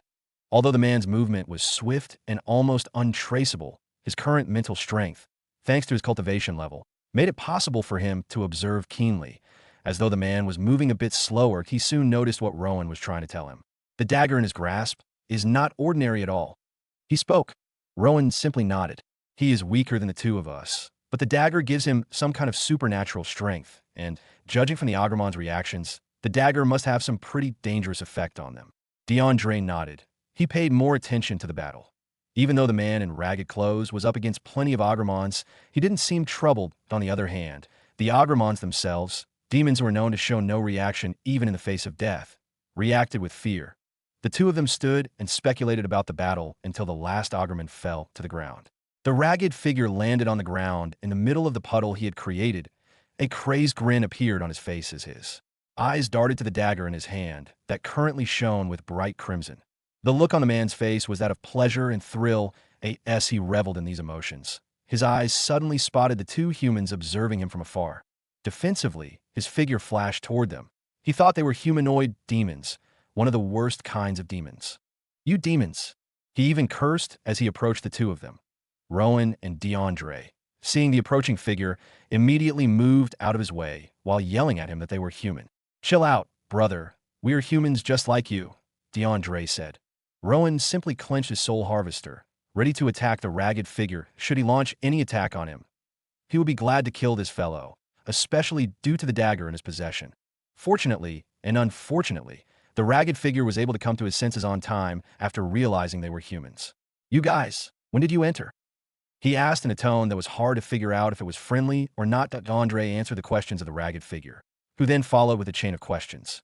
Fortunately, it was DeAndre who answered him. If it were Rowan, he would have grown impatient answering such boring questions that DeAndre also expertly followed his answers with a lot of questions concerning the guy's identity and his intentions. Both of them discovered that Colt Harrington, the ragged figure, was the former city lord of this place before it was taken over by the demon lair. According to him, he had lost more than 50% of his people in the few days that the demon lair had appeared.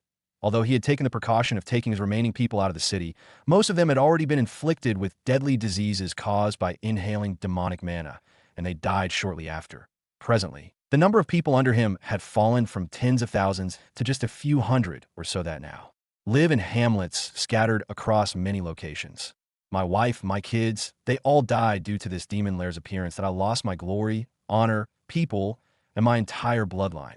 Even if I die, I would make sure the demon lair goes down with me.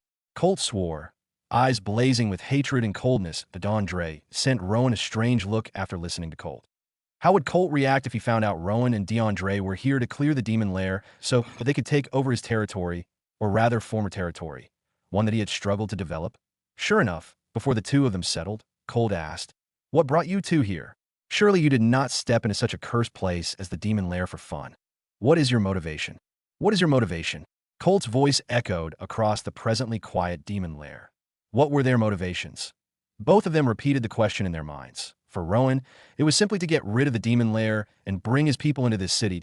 He had no personal motivation like revenge for a deceased loved one. As for DeAndre, his reason was far more personal than the two leaders in his presence.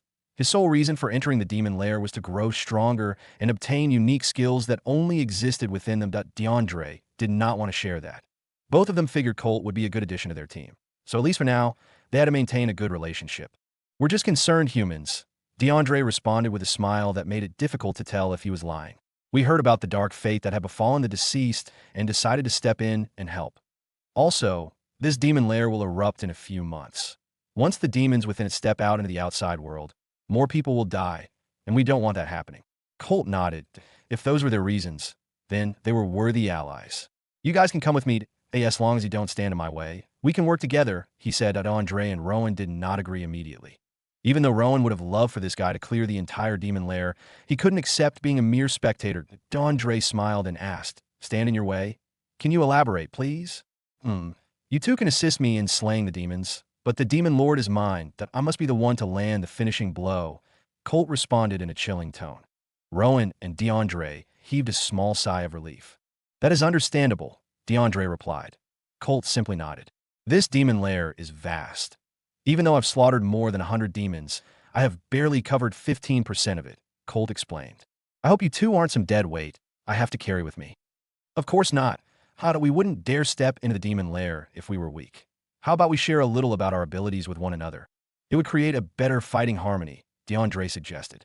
"I'll go first. That I'm major in the light magic element that I can defend, attack, and my light magic spells have a special weakening effect on demons. Of course, the effect is weakened by the Ogrman's regenerative ability." After DeAndre finished revealing his skill, Rowan also revealed himself as a sword master. Colt seemed more interested when DeAndre spoke than with Rowan. For unknown reasons, Colt didn't find Rowan friendly. "My dagger is my power. It can inflict plenty of random curses on demons and the like. For the demons I've slain so far, it inflicted a curse that made their regenerative ability far weaker and reduced their reaction speed, rendering them mere demon lackeys that could be slain easily," Colt explained and quickly added, "Also, the dagger's strength is limitless. It grows stronger." "That is badass," DeAndre reacted. "I want that dagger." Rowan, on the other hand, felt a pang of longing for the weapon. Unfortunately, there was nothing he could do to obtain it at this moment. The three of them, after a few minutes of discussion, proceeded deeper into the demon lair. After some time of strolling, they came across another wave of Ogrmons. Numbering about 50, the Ogrmons materialized from the walls, landed on the ground, and lunged at them with bloodlust. But the three of them were prepared. Colt was the first to launch himself at them. His main task at the moment was to inflict his dagger's curse on the Ogrmons one by one, making it much easier for his two allies to slay them. With a swiftness that unmatched his power, Colt arrived in the middle of the approaching demons. His body turned into a blur of lethal movements, one after another. He approached the demons and inflicted simple injuries on them, which was all he needed to do to activate the curses imbued in his blade. Rowan and DeAndre exchanged glances before launching into the offense. Rowan took out the Soul Harvester and basically teleported toward his new opponent, but he swung his blade and left a ghastly wound on the Ogrman's knees. While the Ogrman let out a low growl of anguish, he swiftly slashed its other knee. This took less than a second. The Ogrman lost strength in its legs due to the pain and its inability to hasten its unnatural healing and regeneration. IT knelt with a thud, and Rowan, using its weakness, leapt up and chopped off its neck. Boom! Boom! Beside him, an Ogrman was attacked by many light magic balls. The force of the magic balls propelled through its fibers, leaving visible holes in its body. The holes were gradually covering up, but at a very slow pace compared to the Ogramons they had faced at the beginning. Good. Seeing this, a smirk appeared on the Archmage's face, and without hesitation, he shot more spells at the Ograman and killed it, earning a lot of evolution points. After witnessing how it felt to fight the Ograman without their overpowered regenerative abilities, Rowan and DeAndre went into a mode similar to Berserk. They latched onto their opponents with no fear of failure. Blades slashed, blocked, counterattacked, and stabbed. Spells wove, burned, and exploded into radiant bursts of light that tore through demonic flesh. The two of them were unstoppable. Cold hummed as he watched from the sidelines that he simply left this wave for them to handle, not out of kindness, but to gauge their power and usefulness. Seeing how they fought, he nodded his head. They're worthy allies. Meanwhile, the battle continued and drew nearer to its conclusion. After about 20 minutes, the last of the 50-plus Ogramen collapsed to the ground and died. Rowan and DeAndre received a lot of evolution points from their slaughter. Both of them rejoiced at the simplicity of their fight. They managed to take down a total of 53 Ogramen in less than 20 minutes. A great improvement considering it took them almost 2 hours to successfully take down just 15 of them earlier. I really need that dagger. IT is an incredible weapon. Rowan's greed grew. At the same time, a predicament approached Winter Seed. At Winter Seed Village, it was a new morning. The sun hung in the sky, blasting its warmth upon the village. Villagers strolled from their homes with smiles, greeting each other in harmony. The promise of a new life, a life they had always imagined, remained fresh in their minds. And each new day was a countdown to their lord's return. But on the other hand, Dragon was worried. He was the only one in the village who knew that his son had gone to a calamity-grade demon lair. It was natural for him to be the only one consumed with worry. He believed in Rowan's strength, but he would never underestimate a demon lair. In his years helping the cult as a wanderer and low-ranking member, he had acquired knowledge about the demon lair's secrets. He had even witnessed a few powerful cultists step into even the weakest demon lairs, never to come out again. Lost in his own thoughts, Dragon sat in his room until a knock came at the door. It was Riella. Dragon stood and opened the door, washing away his worried expression and replacing it with a gentle smile. Riella, how are you? What brings you by so early this morning? He asked gently. Riella returned his smile, her face glowing with beauty and kindness. After responding to his greeting, her expression became serious and worried. Seeing the change, Dragon immediately thought that Rowan might have told her the truth about where he was going. How am I going to console her? He began to imagine. Nevertheless, Riella was here for a different reason. I'm about to have a breakthrough, she said in a serious tone. Dragon's face turned plain as he observed her with confusion. A breakthrough? He repeated, and she nodded. How are you really feeling? I can't explain it, but I know it's a breakthrough, and I need your help. She lied that, of course, she couldn't tell him that Lavarina was the one who had informed her. Till now, only Rowan is aware of Lavarina's presence. After listening to her words, Dragon invited her inside and shut the door behind them. He then applied mana to his eyes to evaluate her mana core. His eyes widened in surprise afterward. You are indeed on the verge of a major breakthrough, he exclaimed. Yes, Riella replied plainly. Would it be possible to help me today? For a few seconds, Dragon didn't respond, still flabbergasted by the details. Only when she repeated her question did he snap out of his wonder. Of course I can help. I just need to cook up a potion to help soothe your body and spirit while you attempt the breakthrough. Riella nodded with an excited smile. She couldn't wait to have her major breakthrough and begin mastering the 2 rare affinities she hadn't been able to learn at the beginner stage. But still, Dragon spoke, his voice still laced with surprise. I can't believe you actually reached a major breakthrough in such a short time. It hasn't even been 2 months since you awakened as a mage. That a feat like this would take an unparalleled genius in the outside world at least 6 months. Riella smiled. Well, if I had taken magic cultivation seriously from the beginning, I might have had a major breakthrough a few weeks sooner. That's even more frightening. What in the world happened to you and my son after I left? You two have gradually become an unstoppable force, one that could tear up empires with your feats. Rowan is still miles ahead of me, she said. He's at a peak I can't even dream of reaching. Dragon sighed. If I had the potential of you two from the beginning, I would have become Archmage by now. Maybe even at the peak, awaiting some divine blessing to push me up to the tier 2 Archmage rank. You can leave now. I'll send for you when I'm done preparing the potion, he said, turning to Riella. Thank you very much. I really appreciate your effort. Riella gave a small bow and left the room. Dragon simply stood and stared at the shut door for a long while, imagining all the scenarios he could have achieved if he had had such a talent for magic cultivation. After some time, he sighed and began gathering the ingredients to prepare the soothing potion. He turned on the fireplace, where a black pot hanged atop, and began the process. Sanesa Village. Sanesa Village was a large and joyful place. Its fertile farmlands covered over 30% of its territory, and its people happily tilled the ground. The houses were mostly made of wood and were in fine condition. There were 7 large storage houses in the middle of the village, guarded by the village square. Hundreds of muscular men, towering over 6 feet in height, could be seen practicing the art of war. A large number of them wielded heavy weapons like battle axes and war hammers, which they swung with as much ease as someone could wield a light sword. Others who wielded swords, daggers, and other light-bladed weapons moved with a speed that defied human limits. As for the archers, the sounds of their arrows cutting through the air and landing on their targets could be heard clearly.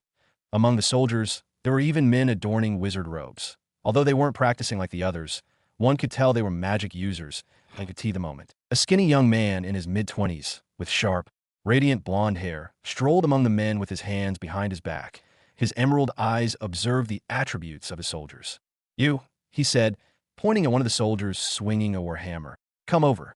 The soldier, in his late 30s, dropped the hammer and rushed toward him. He bowed his head and greeted, Greetings, Lord Banza. Banza smiled. Your special skill is about to evolve. I want you to start practicing the 3rd move I taught you over and over again. If you do so for 3 hours, your skill will evolve. Really? The man's eyes sparked with interest. Yes, that you'll naturally feel your skill evolve. Once you're done, come see me. I have a reward for you. Thank you, Lord Banza. The man fell to the ground and hugged Banza's leg, even kissing his feet to show his respect. Banza simply smiled and sent him to rejoin the others. He continued his stroll, and in the process, several other soldiers were called out. He informed them about their pending growth and strength and gave them instructions to make them faster. His words weren't detailed and poetic, but they were filled with knowledge, akin to a divine war general who had led armies for centuries. Once he was done giving pointers, Banza strolled to the village exit, where 2 men who had blonde hair like him were waiting. Like him, they also had skinny physiques. They are ready, Banza said. That's good news, brother, one of them responded. I knew they would be ready by now, the others said. Now that they're ready, when does our march to Wintersea begin? Banza turned to observe his army one more time and grinned. Tomorrow. When Dragon heard that Rowan wasn't planning on going to the demon lair alone, a sigh of relief appeared on his face before he asked him who he was going with. After receiving his answer, his eyes widened in surprise. On the other hand, Rowan stood up and prepared to leave the meeting hall. As he strolled towards the door, he could hear the chattering of the people who had gathered outside the meeting hall, awaiting the details of Dragon's finding. Questioning expressions were plastered on their faces. Would their dream be shattered, or would it be fulfilled? Dragon's finding would decide it. I have to convince the people and stop them from worrying too much, Rowan decided. As he opened the door, his eyes landed on the large crowd outside. The noisy crowd died down the moment they spotted him. He could see the captains and some of the soldiers standing at the front of the crowd, gazing at him with gazes laced with admiration, curiosity, and respect. Rowan flashed the crowd a reassuring smile as he strolled down the meeting hall, walking closer and halting with a good amount of distance between him and the crowd. His findings were great, Rowan announced. The land is indeed magical and fertile as I've described. The houses over there are several times bigger and more comfortable than our huts. The place is already secured by big, sturdy walls. As his voice announced, the expression of the once worried crowd lit up with smiles, their eyes shining with dreams. Nevertheless, Rowan's voice emphasized, I would be venturing to this place alone in a few days to make the final preparation. Once it is done, our grand relocation would begin. Yes, finally, we would leave this place. Lord Rowan has indeed kept his promise. He has uplifted the name of Winterseed far more than we could even dream of. A place surrounded by strong walls. The gods bless you, Lord Rowan. May your seed never run dry. Rowan listened to the praises of the crowd with a smile. He spoke to the crowd for a few more seconds before strolling back to his place. As the crowd at the village square dispersed, some of the captains strolled beside Rowan. Do you need us to come with you, Lord Rowan? Captain Roland asked in a calm tone. The other captains chirped in and inquired the same thing. They were prepared to go on the journey with Rowan. Unfortunately, no. Rowan responded. He told them how he would be traveling by teleportation, hence why he couldn't take them with him. While it was a lie to cover up for the dangerous truth, it was also partly genuine. The captains easily believed him. They could not doubt the words of their beloved lord. While they strolled, they asked plenty of other questions about the place, and Rowan discussed with them, filling their heads with dreams and their hearts with a new longing. Where's Winston? Rowan suddenly asked amidst the discussion. Since the situation of the village died down, Rowan hadn't set his eyes on Winston, not even once. Even when the people were on the streets celebrating, he could not recall seeing Winston anywhere. Oh, Winston has been training really hard since our last battle, Roland responded. Every morning, you could either see him jogging around the village, exercising, or swinging his sword. He rarely interacts with others nowadays. That kiddo is very determined, Bruce added with a laugh. If I was that determined in my youth, only heaven knows what I would have achieved by now. Rowan nodded his head at their response. He understood few of the reasons Winston was training himself so hard. Akati wasn't for the simple reason of growing stronger. It was just a coping mechanism for his brother's death. I need to pay him a visit before I leave for the demon lair, Rowan decided as he strolled closer to his place. His mind wandered to the friend he had chosen to raid the demon lair together with. I hope that greedy bastard responds to my message on time. It was a mysterious hall, spreading across a large distance, capable of fitting at least 300 people with adequate spacing. The walls of this large hall were embedded with glowing crystals of different colors, providing adequate and somewhat solemn illumination over its dark interior. A mysterious energy hung in the air, a dark and fearsome one, capable of corrupting the heart and body of anyone that steps within it. The faint humming sound of the energy drifting about could be heard at the middle of this hall. 2 beds carved out of sturdy rocks could be seen. Atop these beds were the unconscious bodies of the Dark Blood brothers, Xandros and Alistair. The wounds inflicted on them by the intense battle more than a week back had disappeared at the moment. Their bodies adorned neat black clothing with the insignia of the cult of Ember Justice. Seeing them, one wouldn't even believe they had both been involved in an intense battle. Cough. With a soft cough, the eyes of Alistair fluttered open, slowly. The dark ceilings, which were also embedded by numerous glowing crystals, appeared in his line of sight. A confused look slowly appearing on his face. Where am I? He muttered softly as his gaze danced around the unfamiliar, mysterious hall. As he scanned his surroundings, his gaze landed on the unconscious body of his little brother laid on the wooden bed a few meters away from his position. Xandros, he muttered as his expression slowly contorted into a deep frown. That moment, memories about the battlefield began to enter his head. He recalled the intense fight between his brother and the white-haired archmage. The battle between light and darkness, his brother being the darkness. And in this battle, light won and darkness was slain. Alistair recalled seeing his brother's mangled-up face. As the memory became clearer in his head, his heart panicked, and he rushed up from his bed and dashed towards the unconscious body of his brother. Xandros. Alistair's panicked voice could be heard inside the confines of the mysterious, dark hall. He shook his beloved little brother, attempting to wake him from his unconscious state, but it was futile. Alistair's expression dampened even further. While saddened, he was also confused. In his memory, he saw his brother get killed. His face had been stomped on by that white-haired archmage until he died. But here, laid just a few inches from him, was Xandros. His face was clear, not a single indication that he had been injured. Alistair racked his brain, searching for an explanation of how both of them arrived here, but none emerged. His last recallable memory was the white-haired archmage about to land a finishing move when the world turned dark. After that, he couldn't recall anything. Rumble. Alistair was still wallowing in his thoughts when the dark hall grumbled, as though an earthquake was taking place. Following the quake was a heavy, creaking sound that Alistair's eyes moved in the direction of the creaking. A towering door, more than 12 feet high, was opening. Light flooded the hall from the opening. Alistair spotted a lone figure strolling toward him at a steady pace. With the influx of light pouring into the room from outside, it was impossible for him to make out a face. Nonetheless, as the figure stepped deeper into the dark hall and strolled closer, the towering door closed with a loud thud. You are awake, Alistair. The figure spoke. The voice was filled with power and knowledge. His words, though low and gentle, reverberated across every corner of the dark hall. IT that moment. The appearance of the figure became clearer. IT was a man towering over 6 feet. He wore a dark robe that radiated a cold, menacing aura. A dark mask protected his face. The mask, Alistair's eyes widened as he quickly came to a realization. The dark masked ruler of the cult of Ember Justice, Lucifer. This man standing before him was a fearsome figure even amongst the cult of Ember Justice. The mention of his name and the sight of his mask, which was widely popular amongst the cult's ranks, was enough to trigger fear. While Lucifer had never made an actual appearance to anyone, including Alistair and Xandros, his legendary accomplishments made everyone cower. "Why you?" Alistair stammered. "That darkness that IT was you." As expected, you were able to figure that out easily. Lucifer laughed. "It is a good thing that you've recovered, Alistair. Your position in the cult is unshakable and important. Our grand cause requires your brain." Alistair listened to Lucifer with all the attention he could muster. Not once did he dare to blink in his presence. "As for your brother, Xandros," Lucifer's eyes darted to Xandros' unconscious figure. "I arrived too late. He had already lost his mana core and fallen when I got there." Hearing the report of the man who saved him from certain death about his brother's condition, a worried expression appeared on Alistair's face as he asked, "Will he be okay?" "Fortunately, yes, that I have taken care of him. His face and body were originally mangled and broken, but thanks to my healing magic, those have been fixed."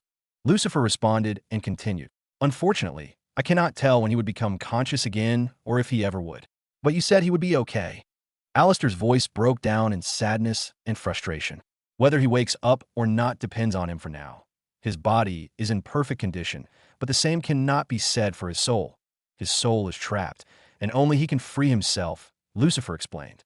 Hearing him, Alistair's expression contorted even more. He looked at his brother as his mind began to recall all the memories they had shared since birth, how they had always worked together for the cause of the cult. The same cult their parents worked hard for and died in, that he couldn't afford to lose his only family in the world.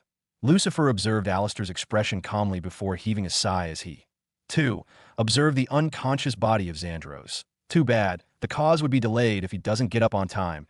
He thought out. A few minutes went by in solemn silence. Alistair retracted his saddened gaze from his brother.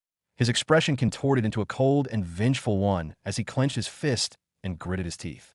Seeing this, a smirk appeared on Lucifer's face, hidden by the dark mask. "You want to have your revenge, right?" he asked.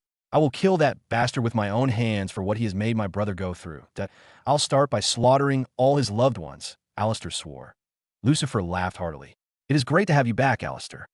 Alistair nodded his head calmly. Lucifer waved his hand in the air, and an ethereal red, glowing gem appeared. A malevolent energy vibrated from the gem and spread across the hall. "Demon core." Alistair recognized it easily. "Yes, and not any ordinary demon core.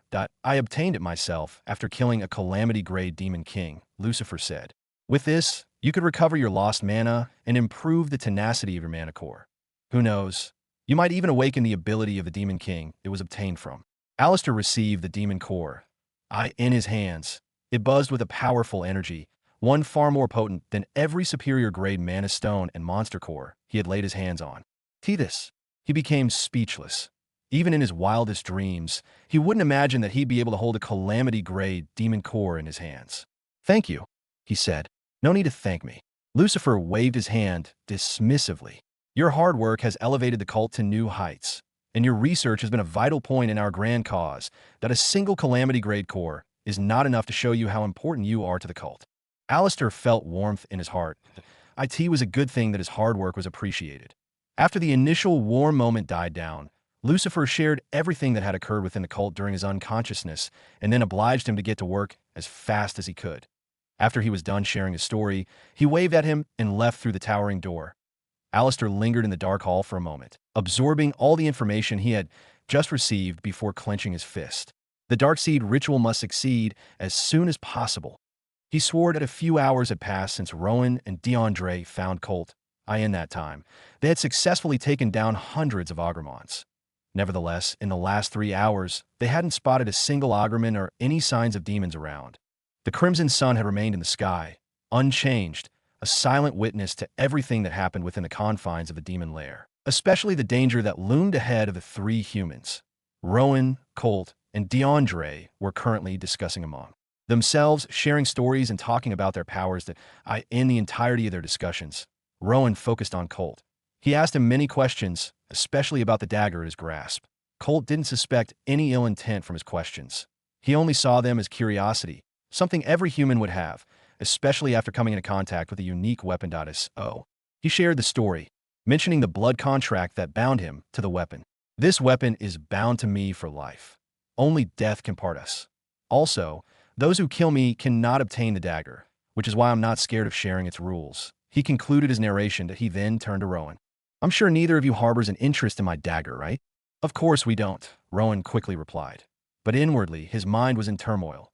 Why did the dagger have to have such an astounding rule? He could only sigh. Disappointed, he would leave whatever happens within the demon lair to fate, but his greed for the dagger could not die. The three of them continued strolling deeper into the heart of the demon lair, as so far there had been no sign of danger anywhere. The place was eerily quiet, as though they were the only beings within it. Nevertheless, just as the three of them were about to begin another round of discussion, strange sounds reached their ears. First, it was faint, like a low hum carried by the wind. But soon, it grew louder, spreading through the lair like the roar of an unseen storm. The air trembled with the droning buzz of countless wings, mixed with sharp clicks and screeches that echoed against the stone walls. It was the sound of thousands of insect demons approaching from afar, a tide of chittering death drawing closer with every passing heartbeat. Possessing sharper perception due to their powers, DeAndre and Rowan were the first to spot the army of insect demons approaching from a distance. Thanks to the crimson illumination, they saw the appearance of the insect demons. They were of diverse appearances and sizes. Some had the body structure of ordinary bees, but were as big as dogs. Their air wings were sharp, their eyes red with bloodlust, and their bodies were sturdy and solid, reflecting the sun's crimson radiance. Their faces were something straight out of a nightmare. But even these bee-looking demons were not the scariest in the insect army that was approaching. Demon insect, C health, 100%. Rowan and DeAndre inspected their strength. They were a whole rank weaker than the Agremons, but they knew not to underestimate them. Colt soon spotted the approaching demons, seeing their numbers and appearance. Even his confident demeanor was shaken. He grabbed his dagger tightly, and his eyes turned. Colt. The insect army was here. DeAndre was the first to act. He chanted a quick spell and slapped his hand on the ground.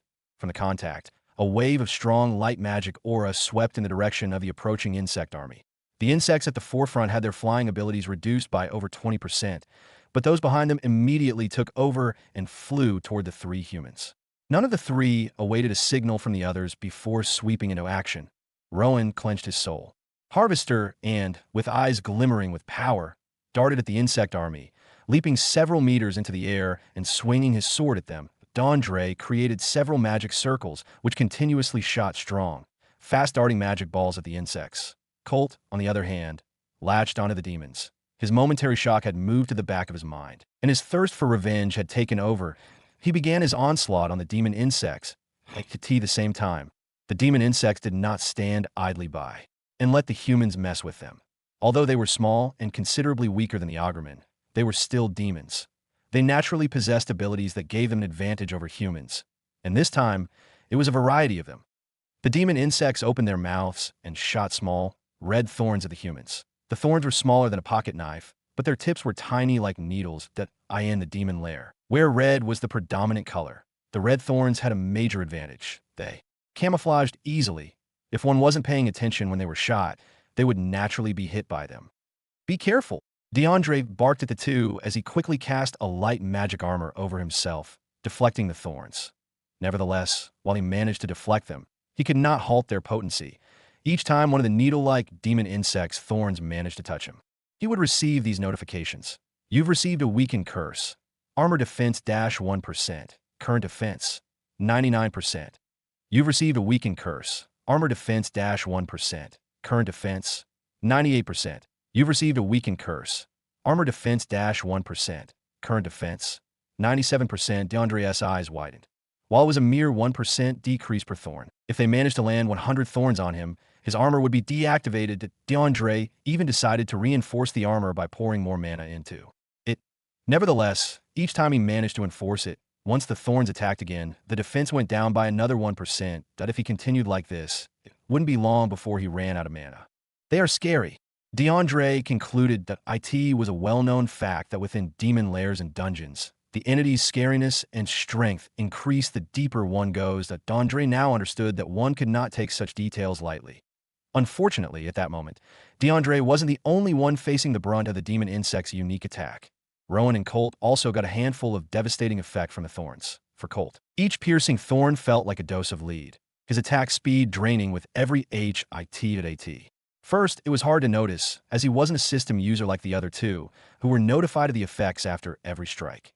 Nonetheless, when he was pierced by 3 thorns at once, the true danger of the thorn was revealed. Rowan, however, was a different story. You've received a weakened curse.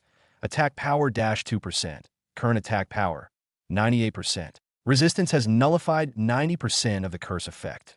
Since Rowan rarely got attacked by the thorns due to his extreme movement speed, his consequences weren't that significant. Unlike Colt and D'Andre, who were slower, the curse effect could not stack up.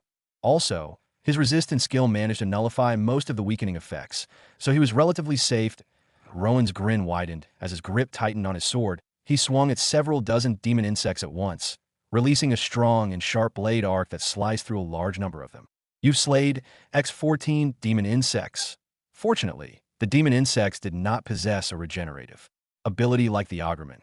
Without wasting any time, Rowan released several more blade arcs at his opponents, triggering plenty of notifications. Not so far away from him, Colt, who had been energetic about slaying the demons, had already begun to move sluggishly, thanks to the weakening effect. Sensing Colt's struggle, Rowan shifted his focus and darted toward him, fending off the group of demon insects that had ganged up on him, ready to finish him off. "I must kill demons," Colt stammered, his body heavy and sluggish as he fought to lift his dagger. Consequently, several more demon insect thorns darted from random locations, hurtling toward him. Although Rowan blocked most of them, a few of the thorns still managed to find their target. A total of 5 more demon thorns reached him. Colt's overall strength was reduced by over 10%. With this new drastic decrease in strength, he found it difficult to continue his attack and fell to the ground, half conscious. His breath was ragged, his vision blurred, and his body was immobile. Rowan acted immediately and swept down toward him, fighting off the demon insects who had already targeted him. While fighting, he grabbed Colt by the collar. "D'Andre, catch!" he shouted. Then, with a fling, he tossed him toward the Archmage, who was busy reinforcing his armor with mana. Seeing a whole adult flying toward him, D'Andre halted his reinforcement. With expert manipulation of mana, he managed to help Colt land safely, but in that short time, his armor defense went down by 3% from 3 thorns, bringing his total armor defense to 67%. D'Andre gently shifted Colt's body to the side, where the thorns could not reach him easily. Afterward, he turned to witness how Rowan battled the demon insects with insane precision and strength. Is he not being affected by the weakening curse? D'Andre wondered. If the weakening curse could affect something as potent as his light magic armor, then it should be able to drastically affect those without magic armor. Colt was an example, D'Andre sighed. I still wonder what kind of skill this guy transmigrated with. He's a complete enigma. Without wasting time, D'Andre opened his inventory and drank another mana potion. Refilling his mana reserve, he channeled more mana into the spell circles hovering above him, thus increasing the swiftness of the continuous light magic ball cannons. He also went on reinforcing his armor, managing to bring it up to 75% in a short while. But even in the process, several thorns still found their way to him. Rowan's vision was greeted with a series of notifications every second. The main attack force against the demon insects. His kill count was considerably higher than the others. At the same time, Rowan's movements only grew sharper. His sword danced through the air, releasing arcs of energy that cut down the swarm with every swing. You've slayed X11 demon insects. You've slayed X8 demon insects. The system notifications stacked endlessly before his eyes, but he ignored them and pressed forward. His blade was his answer to the sea of wings and thorns before him. D'Andre gritted his teeth, pouring more mana into his magic circles. His glowing light magic ball blasted through the insects, exploding in flashes of light that tore through demonic flesh. For an Archmage who had an almost unlimited supply of mana potions, one should expect him to be unstoppable, but D'Andre was far from it. Managing to keep several powerful spells active while enforcing his armor was a draining task for the brain. Nonetheless, one should not forget that he wasn't a battle mage or someone who had practiced combat.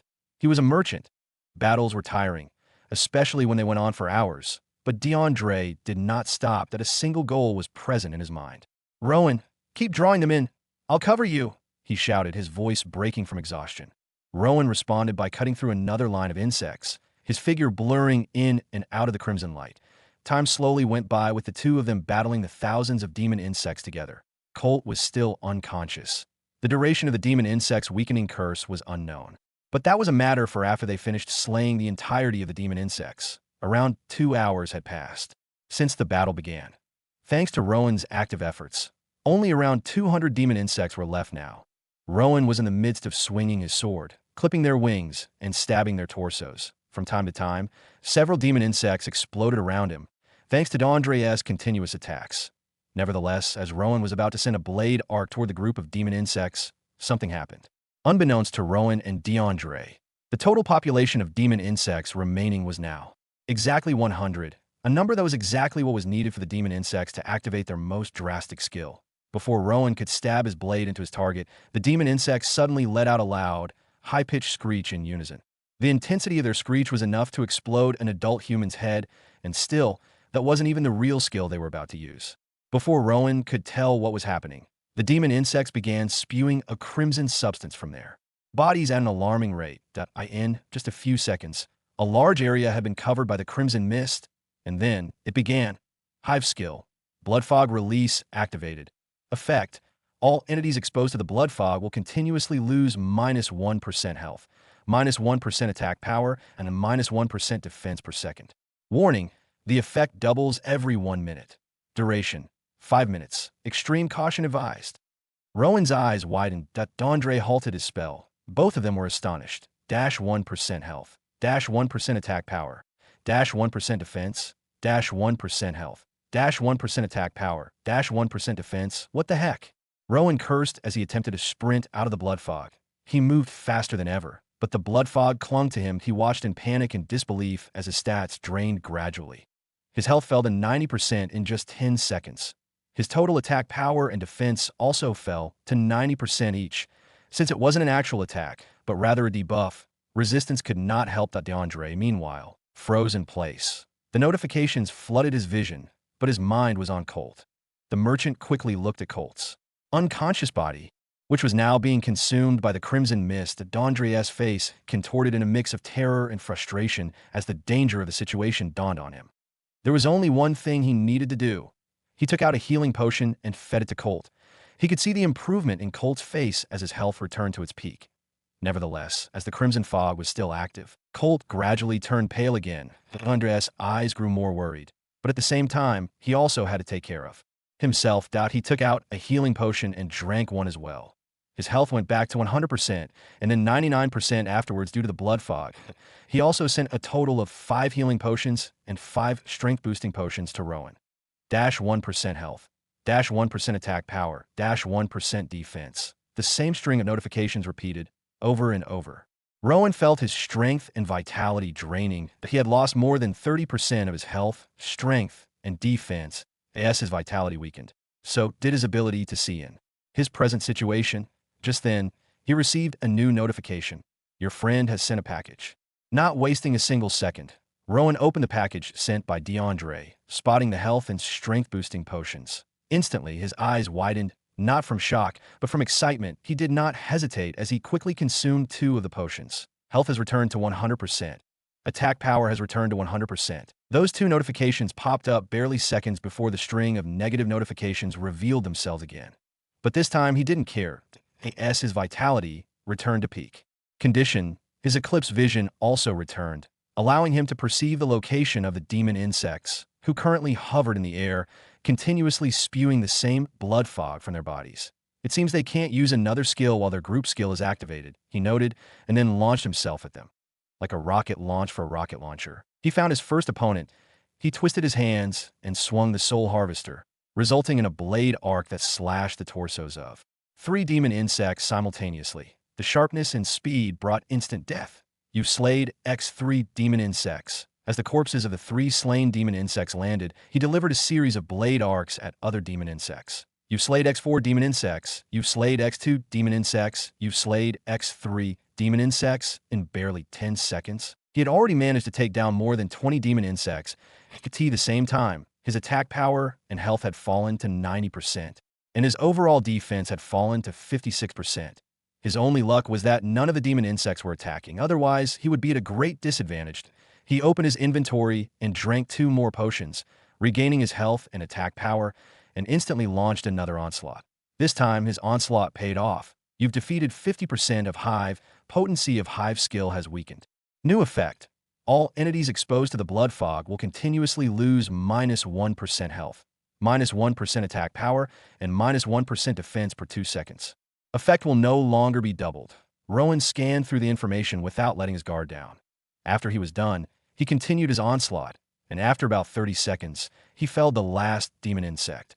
With a low screech, the last demon insect landed on the ground. Immediately it landed, the blood fog began to dissipate, gradually clearing the 3 comrades' vision.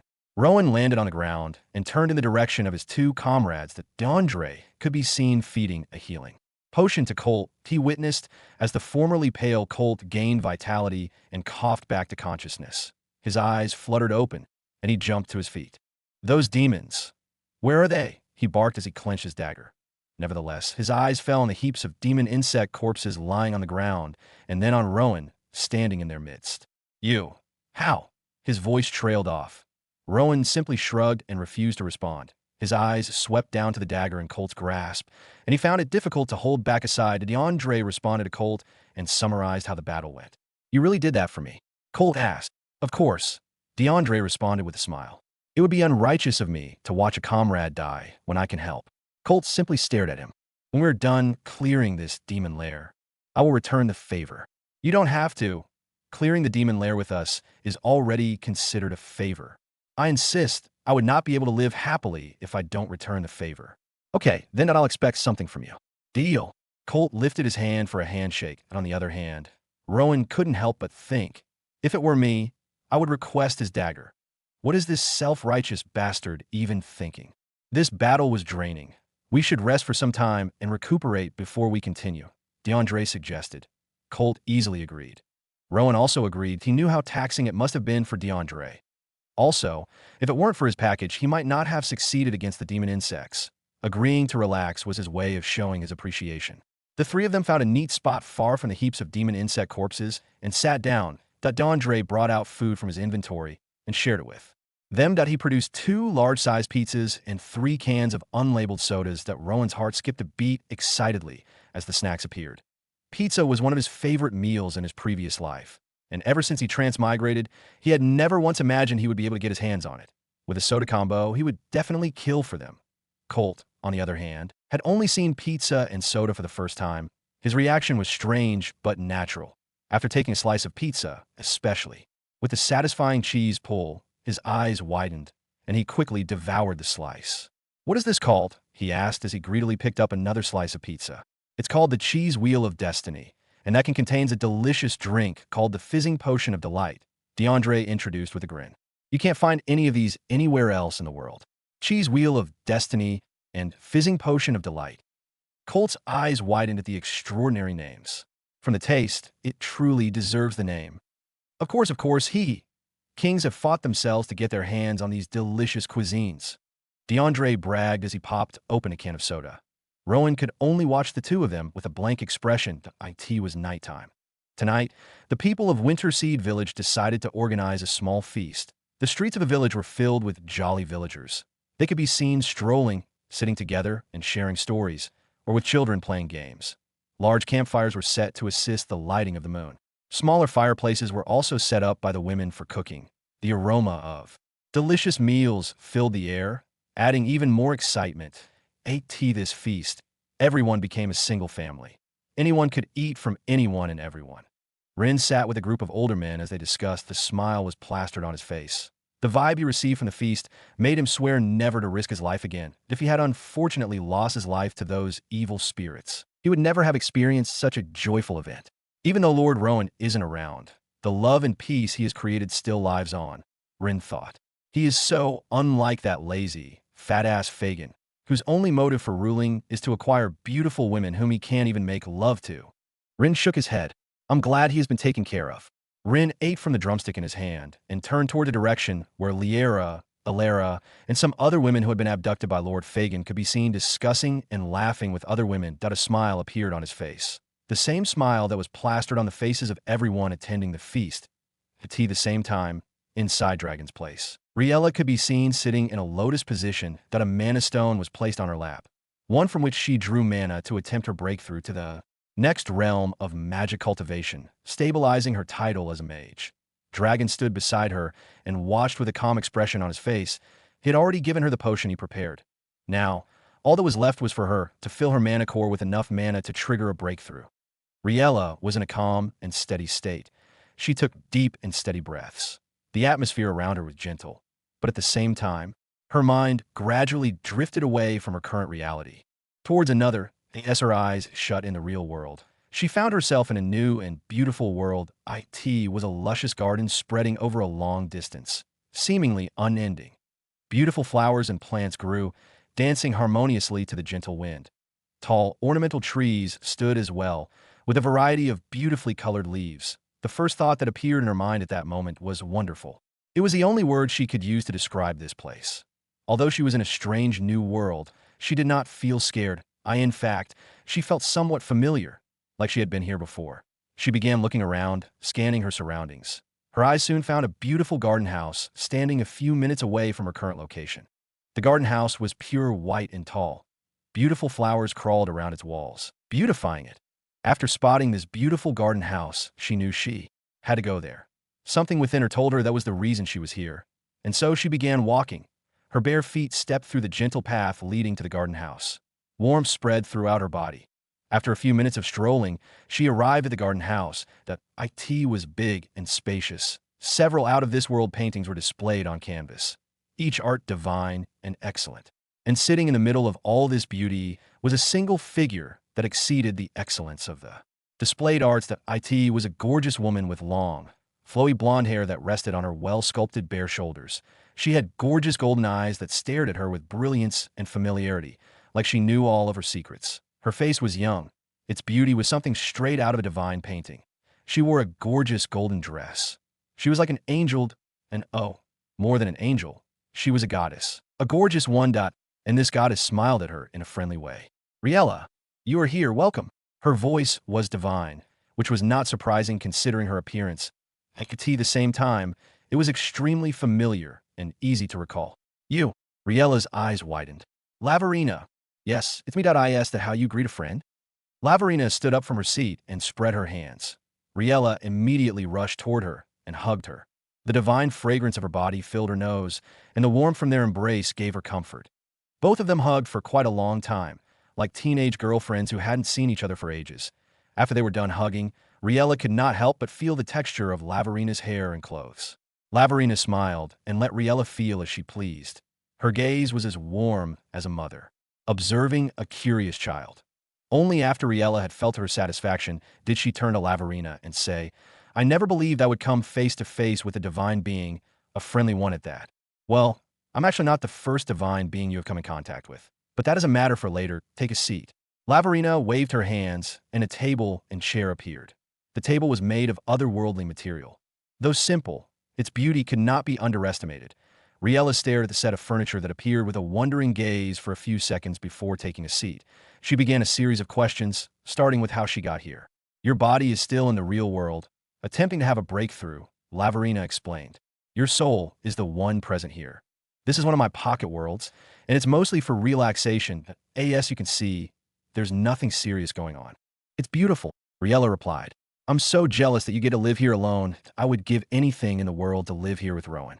In Lavarina's pocket world, the two women chattered for a very long time, paying no heed to how much time had passed. They discussed things like long-lost friends, even though the disparity in their identities was vast. That a goddess being friendly with a mere human was unheard of. If Riella were to be an archmage or higher, one might consider it possible. But she was just a beginner-stage mage attempting her first major breakthrough. If others heard about this, they wouldn't believe it unless they witnessed it with their own eyes. It's been eons since I had such a nice conversation. Lavarina sighed, a sound of pure contentment. Riella simply smiled, understanding her. Having spoken to Lavarina for a long time, even before meeting her, she knew how introverted the goddess was. You never asked why I actually brought you here. Lavarina pointed out. Was that necessary? Riella replied with a gentle shrug. I thought you simply wanted to chat, which I could understand. Haha, you're truly different. My last disciple, over 1,000 years ago, requested so many things after meeting me. But you haven't asked for anything at all. Lavarina's smile was warm and genuine. Well, one of the reasons I summoned your soul here is because this was the only chance I could do so without going against certain divine verdicts. The next time we might be able to see each other would be when you have your next major breakthrough. She continued, her tone becoming more serious. The second reason is to present a warning, she concluded. Actually, 2 warnings. She quickly added that Riella's heart skipped a beat. Warnings? Am I in danger? Is Rowan in danger? For a goddess to summon a mortal to warn them, the reason had to be serious. The first one involves your village that in a few days, a great army will descend, and a large-scale war will begin. Lavarina began. Naturally, I wouldn't have had to invite you here to warn you if Rowan were around. He could easily vanquish the entire army with a simple flick of his wrist. Nonetheless, now that he is not around, your village is in danger. As Riella listened, her face quickly contorted with worry. She recalled the joyful state the village was in just as she attempted her breakthrough. The thought that their peace would soon be shattered filled her with dread. I can act on these warnings to prevent casualties and emerge victorious. Rowan would be proud of me, she thought, her mind already racing with possibilities. She turned to meet the goddess's gaze. Her curiosity now focused on the second warning. Sensing her question, Lavarina's expression became more somber. Your husband is in dire danger, she said. The single sentence drained the color from Riella's face, and her heart pounded against her ribs. Rowan is in trouble. Riella couldn't sit comfortably anymore. The new information was a weight on her shoulders. Lavarina simply nodded. He has actually been in trouble for a very long time, but I could not share such details with you due to restrictions. However, within my pocket world, those restrictions are mildly lifted, so I can share them with you. Riella nodded, her mind processing the information, but her worry remained evident on her pale face. Please, tell me everything, she pleaded, her voice trembling slightly. Lavarina obliged, explaining the danger Rowan was in. As Riella listened, her face grew paler, and she trembled with a mix of fear and worry. Are those things really going to happen? She asked, her voice barely a whisper. Sadly, yes. Lavarina nodded, her expression filled with empathy. That. Riella lowered her head and muttered in a low tone. Those terrible things, they were going to happen to her beloved in the future. What could she possibly do to stop it? Even if she tried, how could she go against the verdict of a divine being? One that even Lavarina was scared to speak about, let alone annoy. Even if she became stronger, she could never achieve such a thing. Does that mean I would lose Rowan? Her voice trembled at the mere thought. How could she possibly live without him? Lavarina sat still, allowing her disciple to process the heavy information.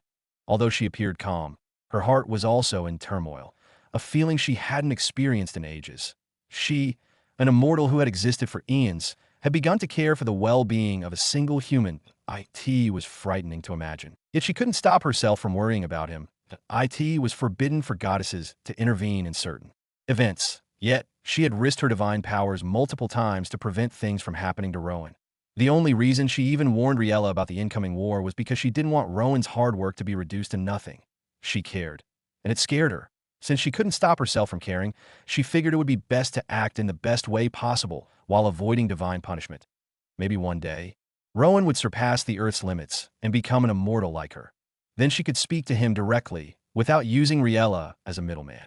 After pondering about the issue for a short while, she called her disciple's name and began advising her. I didn't tell you to worry, but to create an awareness. From time to time, I will communicate ways we could be of help. She said that Riella's worries decreased a bit. But a question appeared in her mind, and she asked, why do you actually care for Rowan so much? Lavarina was startled by the sudden question. Honestly, she had no answer herself. Many times, she had asked herself the same thing and couldn't come up with a proper explanation. Because you are my favorite disciple, and I don't want you to be sad, as sadness is a major killer of creativity, she lied smoothly. Her true answer to that question was unknown even to her. Riella thought about her response. Although she felt there was something more to it, she nodded her head in agreement and smiled.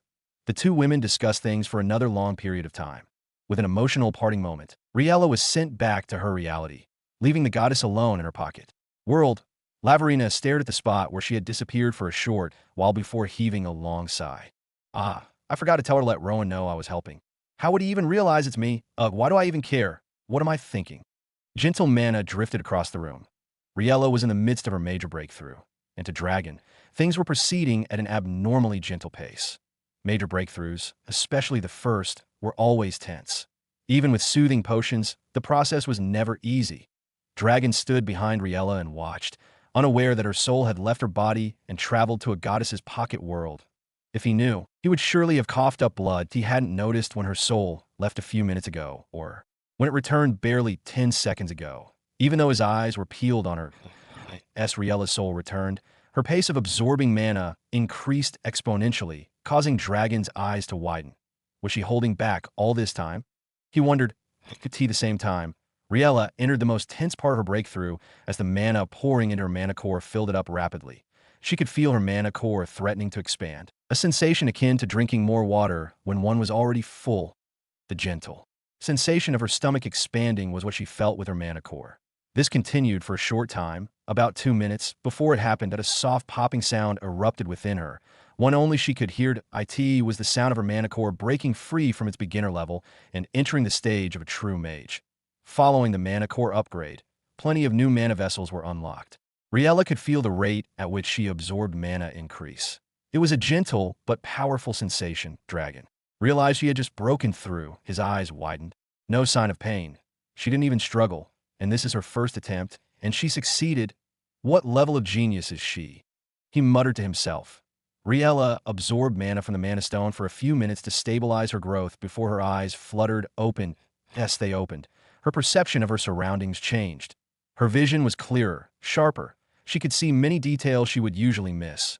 Her hearing and smell had also improved drastically, as had her ability to perceive mana in her environment, though it was faint and only covered a small area.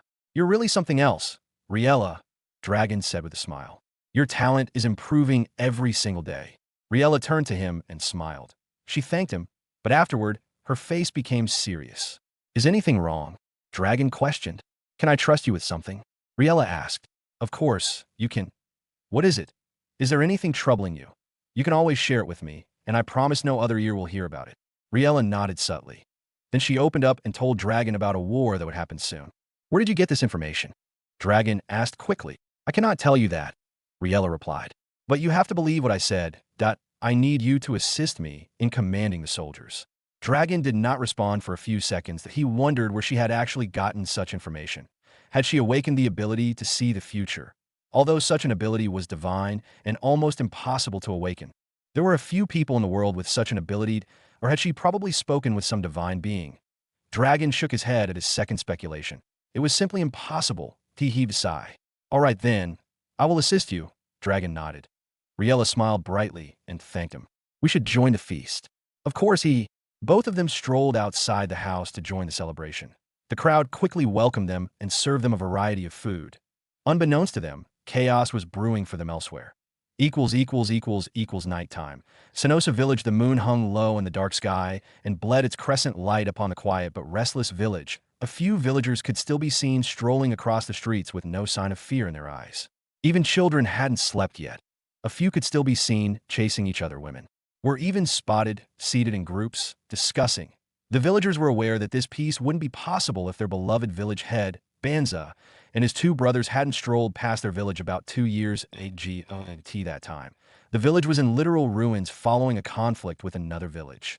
Houses were in ruin, the villagers were in turmoil, and sleeping with both eyes closed was dangerous, as no one could tell when their enemies would attack.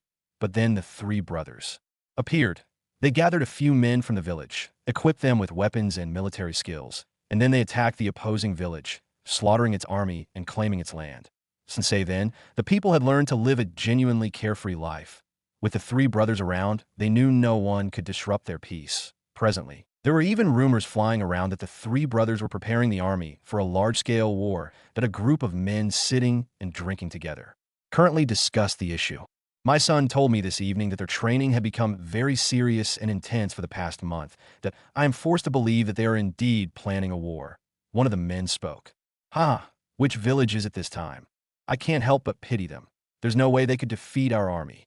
Yeah, our army is definitely the strongest in the world, and they only grow stronger every day thanks to Lord Banza's guidance.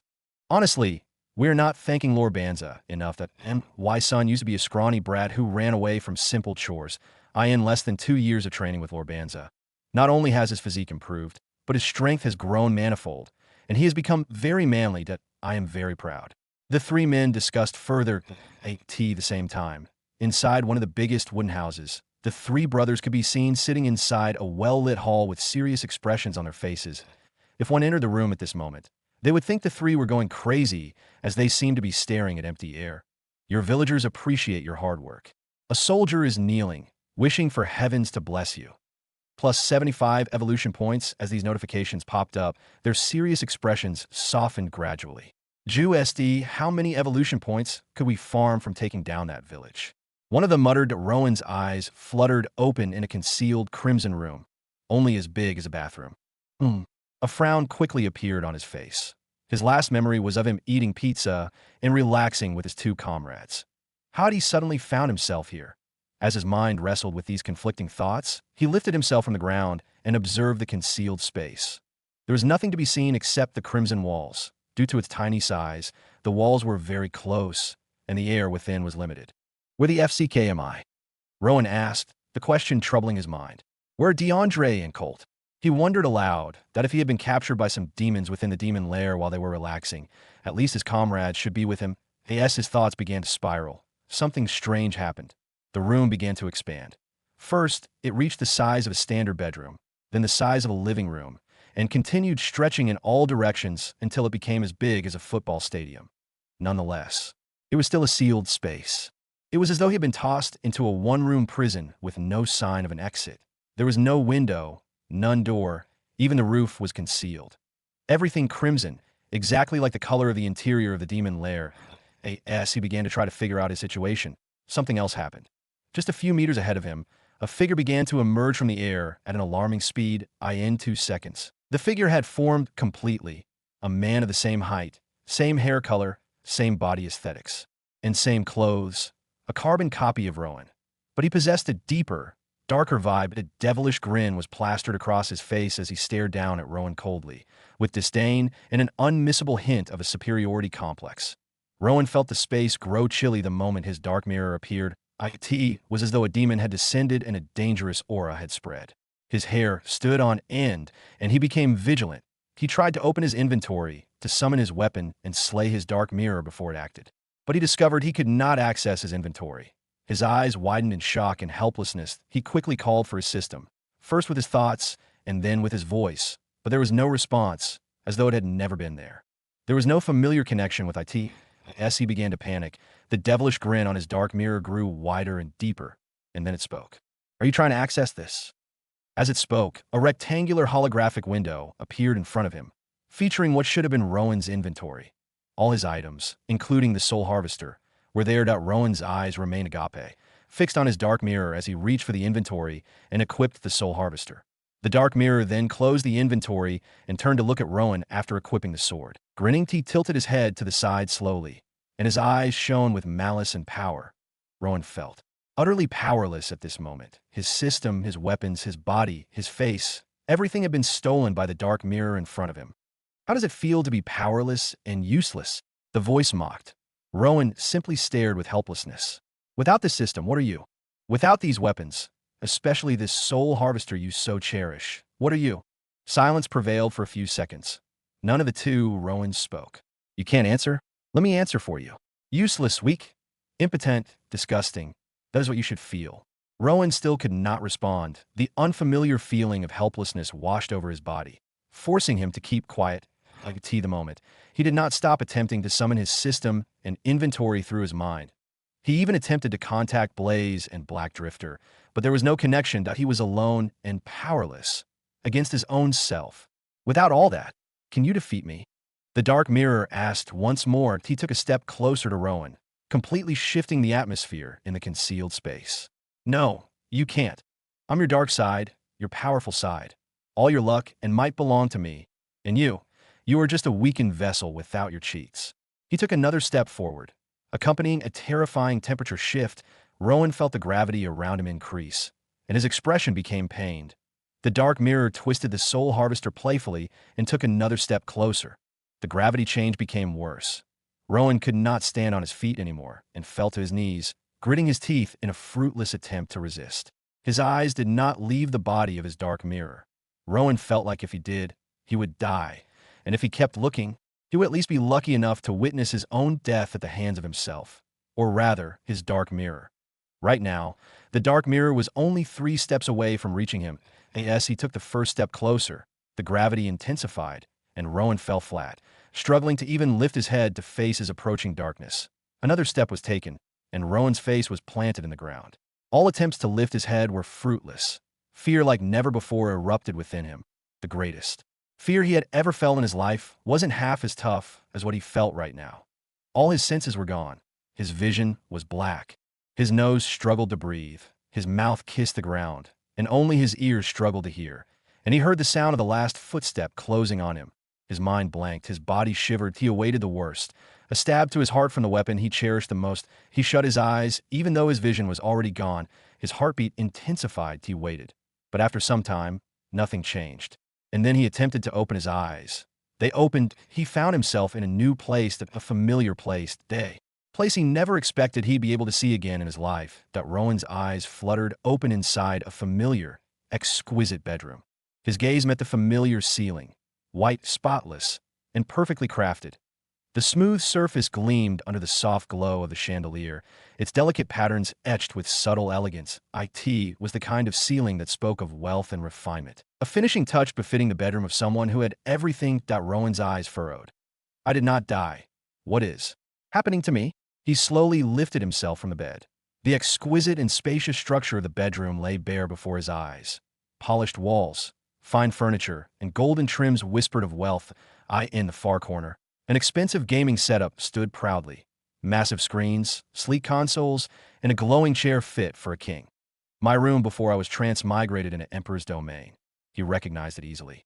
The room held so many memories, his gaming achievements, the beautiful women he had invited over, including celebrities and popular gamer girls. It was in this same room that he received the notification that changed his life, the one that initiated his transmigration to the gaming world. But why was he here? Of course he got no response. An panel shooting up to soothe his worries or voice to explain his situation. His mind began to beat fast. All those adventures, were they all a dream? Riella, Winter Seed, his first war, the cult, the monster horde, all of them were unreal? With his heart beating fast, he stood up from the bed and approached the mirror. The face being reflected was his face on Earth, handsome and healthy. Rowan did not waste time observing his face and strolled to the door. Once he opened it, he was greeted with a beautiful hallway. White and sleek. 2 beautiful young maids could be seen. 1 cleaned the floor, while another could be seen holding a tray of food, walking toward him with a smile. Even though he had been away from this place for a long time, he could still remember their faces very well.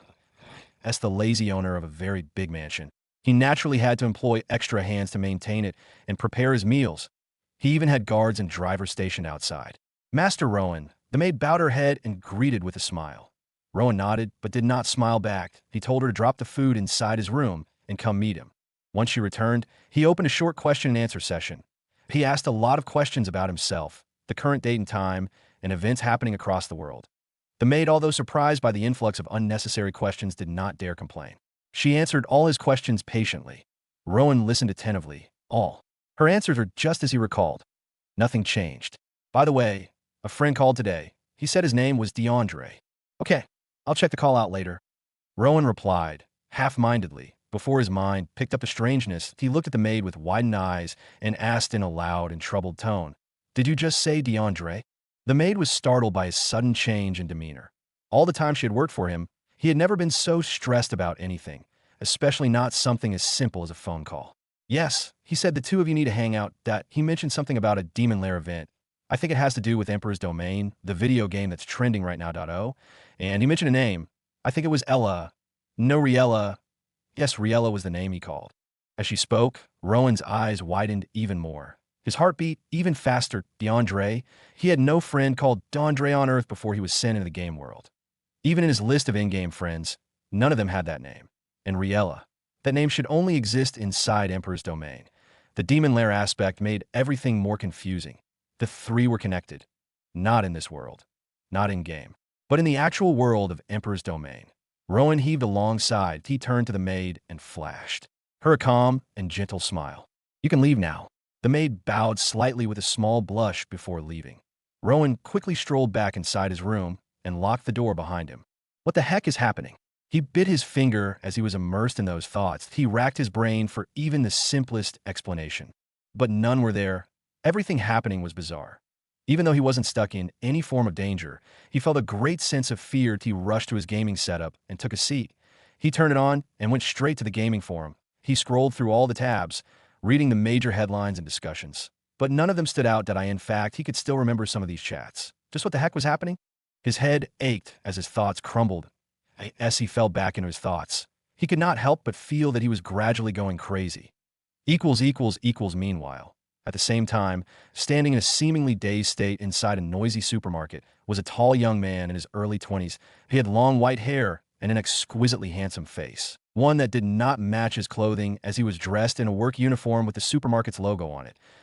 He was a shopping assistant. Shoppers pushed carts around him. Some ladies stole a glance at his face and flashed him flirty smiles, and some young men shot him envious glares, but he paid no attention. His mind at the moment was occupied with thoughts, not thoughts that could be shared. No, that he could actually share them. But who would believe that him, a poor but handsome shop assistant, had miraculously transmigrated into a gaming RLD and became the richest merchant and a powerful mage? And now, while completing a mission, was suddenly back on Earth? DeAndre took an early excuse from work and booked a cab home. The ride was quiet as he was stuck in his head, replaying everything, trying to find an explanation for his predicament, and trying to confirm if he should even consider his situation a problem. What if it were all a dream? He shook his head. There is no way that could be a dream, he thought. It's too detailed, too realistic, too memorable to be just a dream. Fortunately, he had already used the computer at the supermarket to find Rowan's username and placed a call to his home. He had planned to contact him again when he got home to get something useful, something to help him break out of the mental torture. While he was thinking about that, two faces appeared in his mind. His girlfriend, Cecilia, and the guy she would soon cheat on him with, Roberto Stars. A rising star actor, those two faces appeared. His mind replayed a humiliating memory, one that would soon happen, the same one that broke his mind and soul, forcing him to give up his dream of becoming an actor. He had lived the rest of his life after that laying a video game that would be recommended to him by his co-worker. He had only played the game for a few days when he completed a unique mission and received a notification that made his transmigration possible. Even if this is a dream, I want to have a well-planned revenge on those two. I want to destroy their F-kin lives. DeAndre gritted his teeth and clenched his fist. His sudden change in demeanor caused the old driver to squint as he watched him in the rearview mirror. Sorry, unpleasant memory. DeAndre flashed him a reassuring smile. Then his gaze fell out the window. He watched as people and places flashed past as the car drove fast toward his destination, toward his home, toward his only family.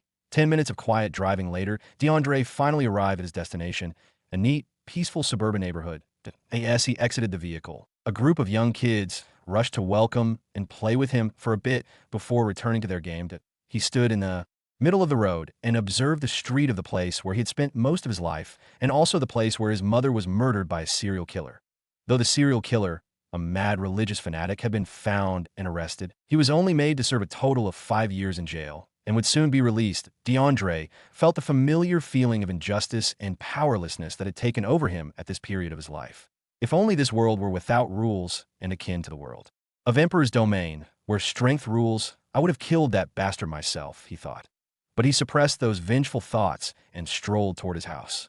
DeAndre, you are back so early today. Are you okay? A middle-aged woman greeted him. She was his landlady. I took an excuse from my boss that I am okay. How are you doing, Mrs. Peterson? Doing okay as always. Will Cecilia come to visit today? It's been a long time since I've seen her. That cheating BTCH. DeAndre cursed inwardly, but kept a calm expression. He responded to his landlady casually before strolling to his apartment. As soon as he opened the door, a young girl about 15 years old, sitting in a wheelchair, came into view. She had white hair like his, but hers was longer and relaxed. Her beautiful hazel eyes stared at him. She had already heard his voice and was waiting for him to arrive. She was his sister, Danica. Danica smiled the moment she saw him. Brother, welcome back. Her voice was soft, yet her spirit remained bright. Even from her wheelchair, she tried to appear strong, as if she had no worries at all. DeAndre forced a smile as he stepped forward and knelt beside her. He gently touched her arm, feeling how thin and fragile she had become. Yeah, Bar syndrome. That was the name of the sickness that had taken her strength away. IT had started suddenly, like a cold or fever, and within weeks her legs had given out. Now she could no longer walk, her muscles too, weak to support her. Doctors had warned that it could get worse, spreading to her chest and lungs. Without proper treatment, she would slip into a coma. If it reached that stage, death could follow. DeAndre could still remember the agony he felt when it happened. He had been too poor, too powerless, unable to afford the treatments that might have saved her. He remembered the helplessness of holding her hand as her breathing slowed, remembered the way her faint smile was the last thing he saw before. She sank into silence. Tears burned at the corner of his eyes. "Danica," he whispered, his voice trembling. She tilted her head and smiled at him as if she understood what he could not say. "Don't look so gloomy. That I'm fine, brothered at your back. And that's enough for me." Her words stabbed into his chest like knives. She had always been the light of his life, the one who stayed beside him when the world turned its back. He had lost her back then. Now, even if he couldn't tell if this life was real or not, he would do anything to make sure she didn't go through that same fate. That a plan struck his mind. He forced a smile and patted Danica's head gently. "I guess I was just being silly.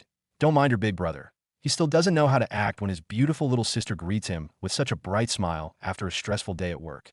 Danica smiled back, her face glowing with innocence and gentleness. DeAndre lifted the paper bag he brought from work and gave it to her. "I bought your favorite Nutella biscuit." Her eyes lit up beautifully. "Really?" she exclaimed cheerfully as he gently opened the paper bag. DeAndre watched her for a few seconds with a gentle smile, but he stayed and talked to her for some time before strolling inside his room. He brought out his old laptop, entered a popular messaging app, and inputted the number he found at work. He sent a message to the person that would be of great help in his predicament. Rowan spent hours in his room trying to figure out what was happening. Nighttime approached. He checked the time. 7:33. About an hour before the time he had agreed to meet with DeAndre, he hummed and then went to have a quick shower. He changed into a pair of casual clothes, a black hoodie over gray joggers. He then strolled outside his mansion. Standing outside, he paused to observe it. Although it was nighttime, the mansion still stood out. It was big, spacious, and well lit, with tall windows glowing softly from within. The white walls shone faintly under the moonlight, and the carved pillars at the entrance added to its beauty. Everything about it carried a quiet air of elegance and wealth. Then his eyes shifted to the garden. It stretched wide, filled with trimmed hedges and neatly arranged flowers that swayed gently in the night breeze. A stone path cut through the center, leading to a fountain that glimmered faintly under the soft light. Even at night, the garden looked alive, calm, and welcoming. Rowan took a slow breath, his gaze lingering before he finally began to walk along the path. Not far from the garden stood a large garage, its metal doors polished and gleaming. He walked closer, glancing at the interior through the glass panels. Inside, the garage was neatly arranged and spacious, much like the mansion itself. Rows of sleek cars rested in perfect order, each shining under bright white lights. Master Rowan, a middle-aged man, his driver, and also his car maintenance guy, rushed out of a small building beside the garage and greeted him. "Are you going out tonight?" he asked. "Yes," Rowan nodded. "But I'll be going alone. I'll be back soon. Give me the key to the BMW." "Okay, sir." The man rushed into his building and brought out the key. He gave it to Rowan respectfully.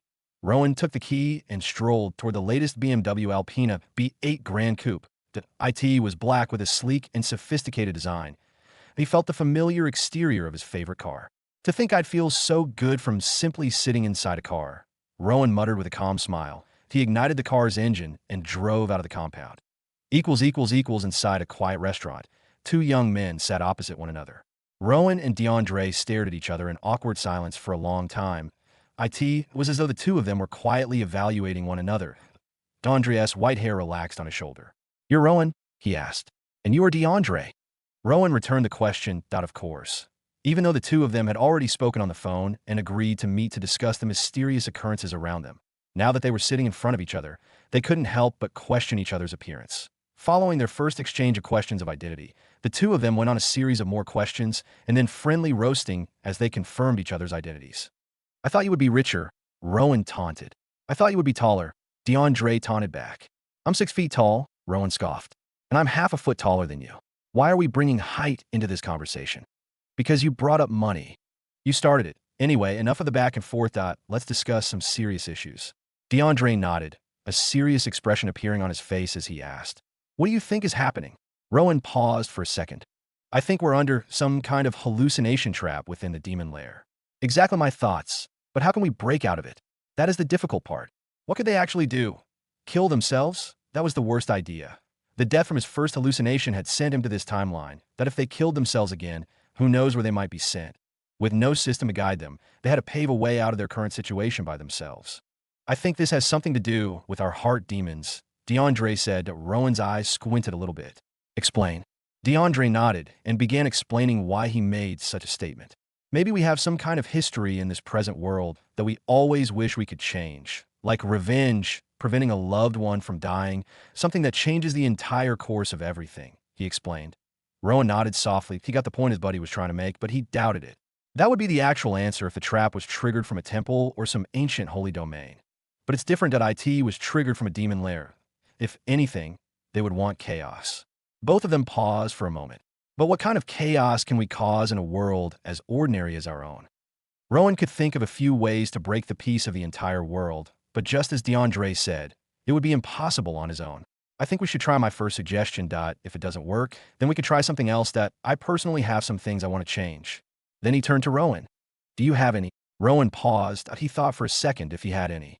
I don't have any, he responded. That's strange. Anyway, it's a good thing we can focus on solving mine. It would make everything a lot faster. Rowan agreed. DeAndre opened up and told Rowan everything, his past, or rather, the future that he wanted to change. Rowan then brought up a suggestion. You said the guy she's cheating with is a rising star actor, right? Yeah. Then consider him taken care of. So easily? Of course, the actress in the current movie owes me a favor. That idol group, currently trending, I have the contact of 2 members. With their help, we can destroy the bastard from within.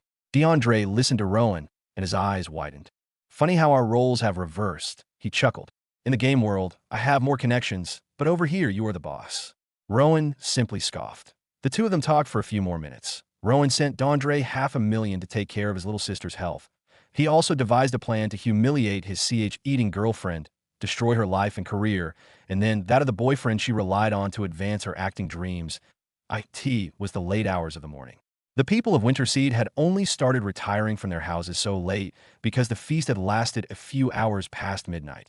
The events from last night remained on their mind, causing smiles to plaster on the faces of each individual. Black Drifter, in a small form, around the size of an eagle, flapped its wings and patrolled the streets. Blaze, on the other hand, could be seen strolling with a group of women to fetch water. The women patted his furs as they strolled together. Nonetheless, at the same time, soldiers had begun to gather at the village square. The streets were filled with men rushing towards a single destination. Some of them discussed amongst themselves as they drew closer to their destination. Most of their discussion revolved around the reason for their sudden call to gather, as no information was given. Some imagined it was just the captains calling for a quick training, as it had been a long time since they trained. Others believed it was just a short meeting to discuss new shifts, while a few believed something deeper was happening. Riella and Dragon had already arrived at the village square that Riella's face shone with vitality and confidence as she watched the village square gradually fill up. A gentle and beautiful smile adorned her face as her white hair danced to the rhythm of the wind. Dragon simply stood and watched, his mind still struggling to grasp how Riella could predict an incoming war. But he did not worry about it. Rowan was strange, so it was normal for his wife to be the same, he thought. Soon the village square was filled up with the entire Winterseed army. Their discussion created noise that spread across the village square. But with a single-hand signal from Riella, they came to an abrupt hush, turning their heads in her direction with attentiveness. Good morning, everyone, she greeted with a smile. I hope all of you are in perfect health. The men nodded with smiles. Riella followed the steps she noticed her husband follow every time he gave a speech. She spent about a minute addressing them, and afterward, she began with the serious aspect. She told them about the war that would soon storm the village. A war. We haven't even had enough time to relax from the monster horde. Damn it, who are we up against this time? A war when Lord Rowan is not around. Can we survive? What if it is something similar to the monster horde attacks? Voices trailed off after her announcement. Questions, confusion, and speculation filled the air until Winston, standing close to the front of the crowd, lifted his hands and asked a question. Sorry, Lady Riella, but how can you tell a war is coming? He asked, his voice gentle and rigid. Dragon turned to look at her as well. He too was curious to know about it. Riella, on the other hand, was calm about the question. She welcomed it with a smile before answering. Rowan sent a message to me. Warning of the war, he believe in your strengths to handle this issue and preserve peace. Lord Rowan really trusts us. I feel so proud. I need a shoulder to cry on. What? Another round of chattering, this time with glee and pride, began. Dragon looked at Riella. That is definitely a lie. He could not prove it, but he knew his assumption was correct. At the same time, he was proud of her. A solid leader has to lie at appropriate times for the good of their people, he thought. After the crowd had settled down, Riella began addressing them once more. The enemy would come from the south, and since we're aware of their arrival, we can forge plans to ambush them, she said. I need your brilliant minds to create a brilliant battle plan to not only ensure victory, but minimize casualties. She continued. She already had a plan in mind, but she felt it would be better to allow the soldiers the opportunity to make their own battle plan, that if the battle plan was better than hers in the end, she would use theirs. At the same time, she had another important thing she wanted to address them about. The details of our meeting should remain between us to prevent our people from worrying. Tell them we're only leaving for a brief adventure to scout the south, she suggested. She recalled how worried she was when Rowan and the men would leave for war. How worried and unsafe the women and children felt being alone in the village. She does not want that to repeat itself, hence the suggestion that, of course, it was quickly accepted by everyone. None of them would like for their family to worry sick in their absence, especially those like Roland with little kids at home. With their agreement, the meeting ended, and the soldiers dispersed to their homes, leaving only Riella, Dragon, and the captains. At a meeting was held inside the meeting hall, where battle plans were drawn and strategies were decided. They had once fought within the woods in the south during the war with Glenwood. They knew just how to utilize the area to their advantage. The plan they came up with would not only keep them hidden, but would guarantee safety and victory. IT was a great plan. Riella loved IT. IT was similar to hers, but with more layers that made it more effective. After the plan was drawn, the captains left. Riella was now alone with Dragon, who did not hesitate to use the opportunity to try and satisfy his curiosity. You are right that I lied. Unfortunately, I can't tell you the truth, she responded. Dragon nodded. I won't pry in your secrets. Thank you. Haha. Don't bother. You did very good out there. Don't flatter me too much. T took a lot of practice last night to come up with that speech. Now I can't help but wonder how Rowan manages to come up with a different speech for each different occasion without practice. Rowan is an anomaly. Dragon smiled. We're lucky he is on our side. DeAndre returned home with a newfound motivation and a sense of gladness. He even hugged his little sister, who was still up watching cartoons, with a smile. Although most of his happiness was because he had found the money for a cure, he did not inform her, but he didn't plan to inform her yet. Not until he had gotten his revenge on that whore. As the thought crossed his mind, it was as though he had issued an order to the universe, for his phone rang. The caller was none other than his girlfriend, D. Andre stared at the caller ID for a second, that a picture was displayed, an innocent and beautiful blonde with a smile that revealed a row of perfect white teeth, that a face that would appear on TVs and rock the media one day. Andre's look turned into a glare. Only he knew that angelic face was hiding a demonic horror. Brother, why do you look so pissed? Danica asked worriedly, for it was rare to see him so worked up. D'Andre fixed his expression right away. He could not let his little angel see his dark side, but he told her not to worry, that it was a spam call, before rushing to his room with the excuse that he was going to have his bath. Once he reached the room, the number called again, and he did not hesitate to pick up. Hello, darling. A sweet, melodic voice came from the phone, carrying a playful, romantic tone. Hey, Cecilia, he responded. What's wrong, darling? You don't sound so excited to hear my voice. Was work that stressful today? Her tone was that of worry this time, that D'Andre gritted his teeth. With no idea of what was going to happen in the near future, he would have fallen for those sweet, worried voices. Yeah, work was stressful, and by the way, I am quitting, he said. This was part of his first plan. What? You are quitting? Why is that? Did anyone offend you at work today? Was it your boss? Did she try to have her way with you again? She asked. It was for a personal reason. Don't worry yourself. But, darling, remember, next tomorrow marks 2 years that we've been dating, and you promised me a new Gucci bag. How are you going to afford it now? DeAndre paused for a second. How foolish was I to actually fall in love with such a selfish and shameless whore? Even at a moment like this, she still asked for a F-kin, expensive gift. Hello. You're not replying. Are you still going to get the bag for me? You know I've always wanted it, she asked again, seeing as he gave no response. I will figure something out, he responded blankly. Good night. Wait, are you going to cut the call without telling me you love him? DeAndre cut the call before she completed her statement. He gritted his teeth and tightened his grip on the phone with rage. The screen cracked, and the shattered glass injured his palm, but he ignored the pain. The rage within him was stronger at this moment. DeAndre calmed his mind with the thoughts of curing his sister of the ailment tormenting her, as he thought about changing the dark memory that had always haunted him. Even in the world of Emperor's Domain, he fell asleep. The next morning arrived quickly, and he immediately rushed to the hospital alone, but he met with Danica's personal doctor and they discussed the treatment. Alongside surgery and other treatments required to get rid of her ailment completely, the total amount was around $200,000. He paid in full and they scheduled when she would begin her treatment. After he was done, he sent Rowan a message to proceed with the other parts of their plan for. The rest of the day, he went shopping for food items and clothes for his little sister. Original content can be found at novelfire.net. When he brought them home, she was so excited and appreciative that DeAndre even felt like going outside to buy more for her. He still did not inform her that he had already paid for her treatment in full. He went to sleep, and the next morning arrived that DeAndre got dressed in neat, casual clothes and set out to his girlfriend's house. That on his way, he bought a cheap bouquet of flowers and chocolate. Then he booked a taxi and drove straight to her house. As he got out of the taxi, his gaze remained fixed on the house. The memories of what he had seen in his previous life replayed in his mind. He gritted his teeth and clenched his fist with rage. But if he should let this rage get the best of him, he would only ruin his revenge plan and might even commit murder. He wore a gentle smile and strolled to his girlfriend's house. Outside, he spotted some expensive shoes that belonged to a man. He is already here, wearing the same shoes, just like I remembered. DeAndre thought. He heaved a sigh. He already knew the scene he was going to meet inside. He did not knock and simply opened the door and walked inside. The sitting room was empty. The TV in a room was on, and a romantic movie was being displayed. The lead actor of the movie was none other than the bastard sleeping with his girlfriend at the moment that DeAndre sneered. His future would be over in a few minutes' time. That I can't wait to see the look on their faces afterwards. He held the flowers and sat on the chair in the living room, as he already knew what was happening in the bedroom. He grabbed the remote and switched to a news channel. For the past 2 weeks, reports of missing pro gamers have surfaced. Just yesterday, yet another top player of the best-selling video game Emperor's Domain was confirmed missing. The newscaster announced that DeAndre's face twisted in confusion as the newscaster went deeper into the details. So there were even reports like these. How come they weren't popular enough? There was no mention of this even in the gaming community back then, if I remember correctly.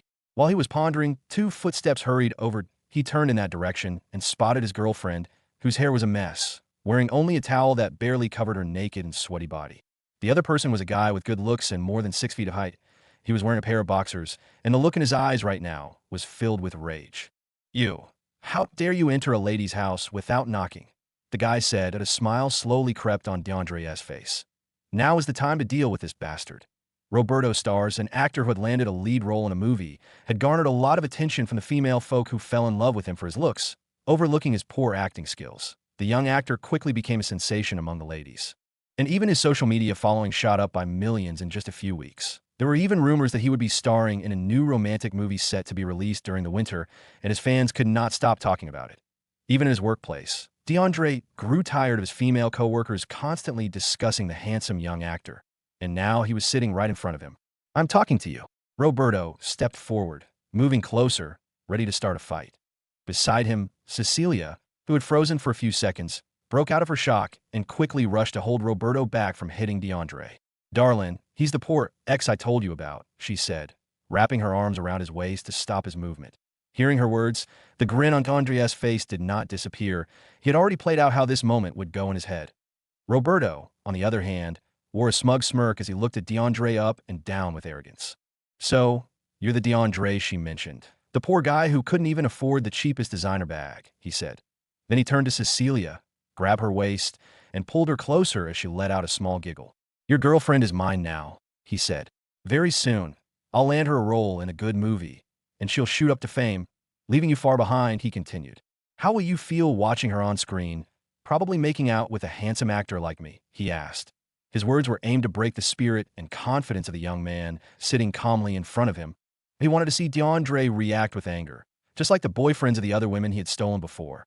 But DeAndre remained seated in a relaxed manner. He didn't even pay attention to Roberto, as his gaze was fixed solely on Cecilia.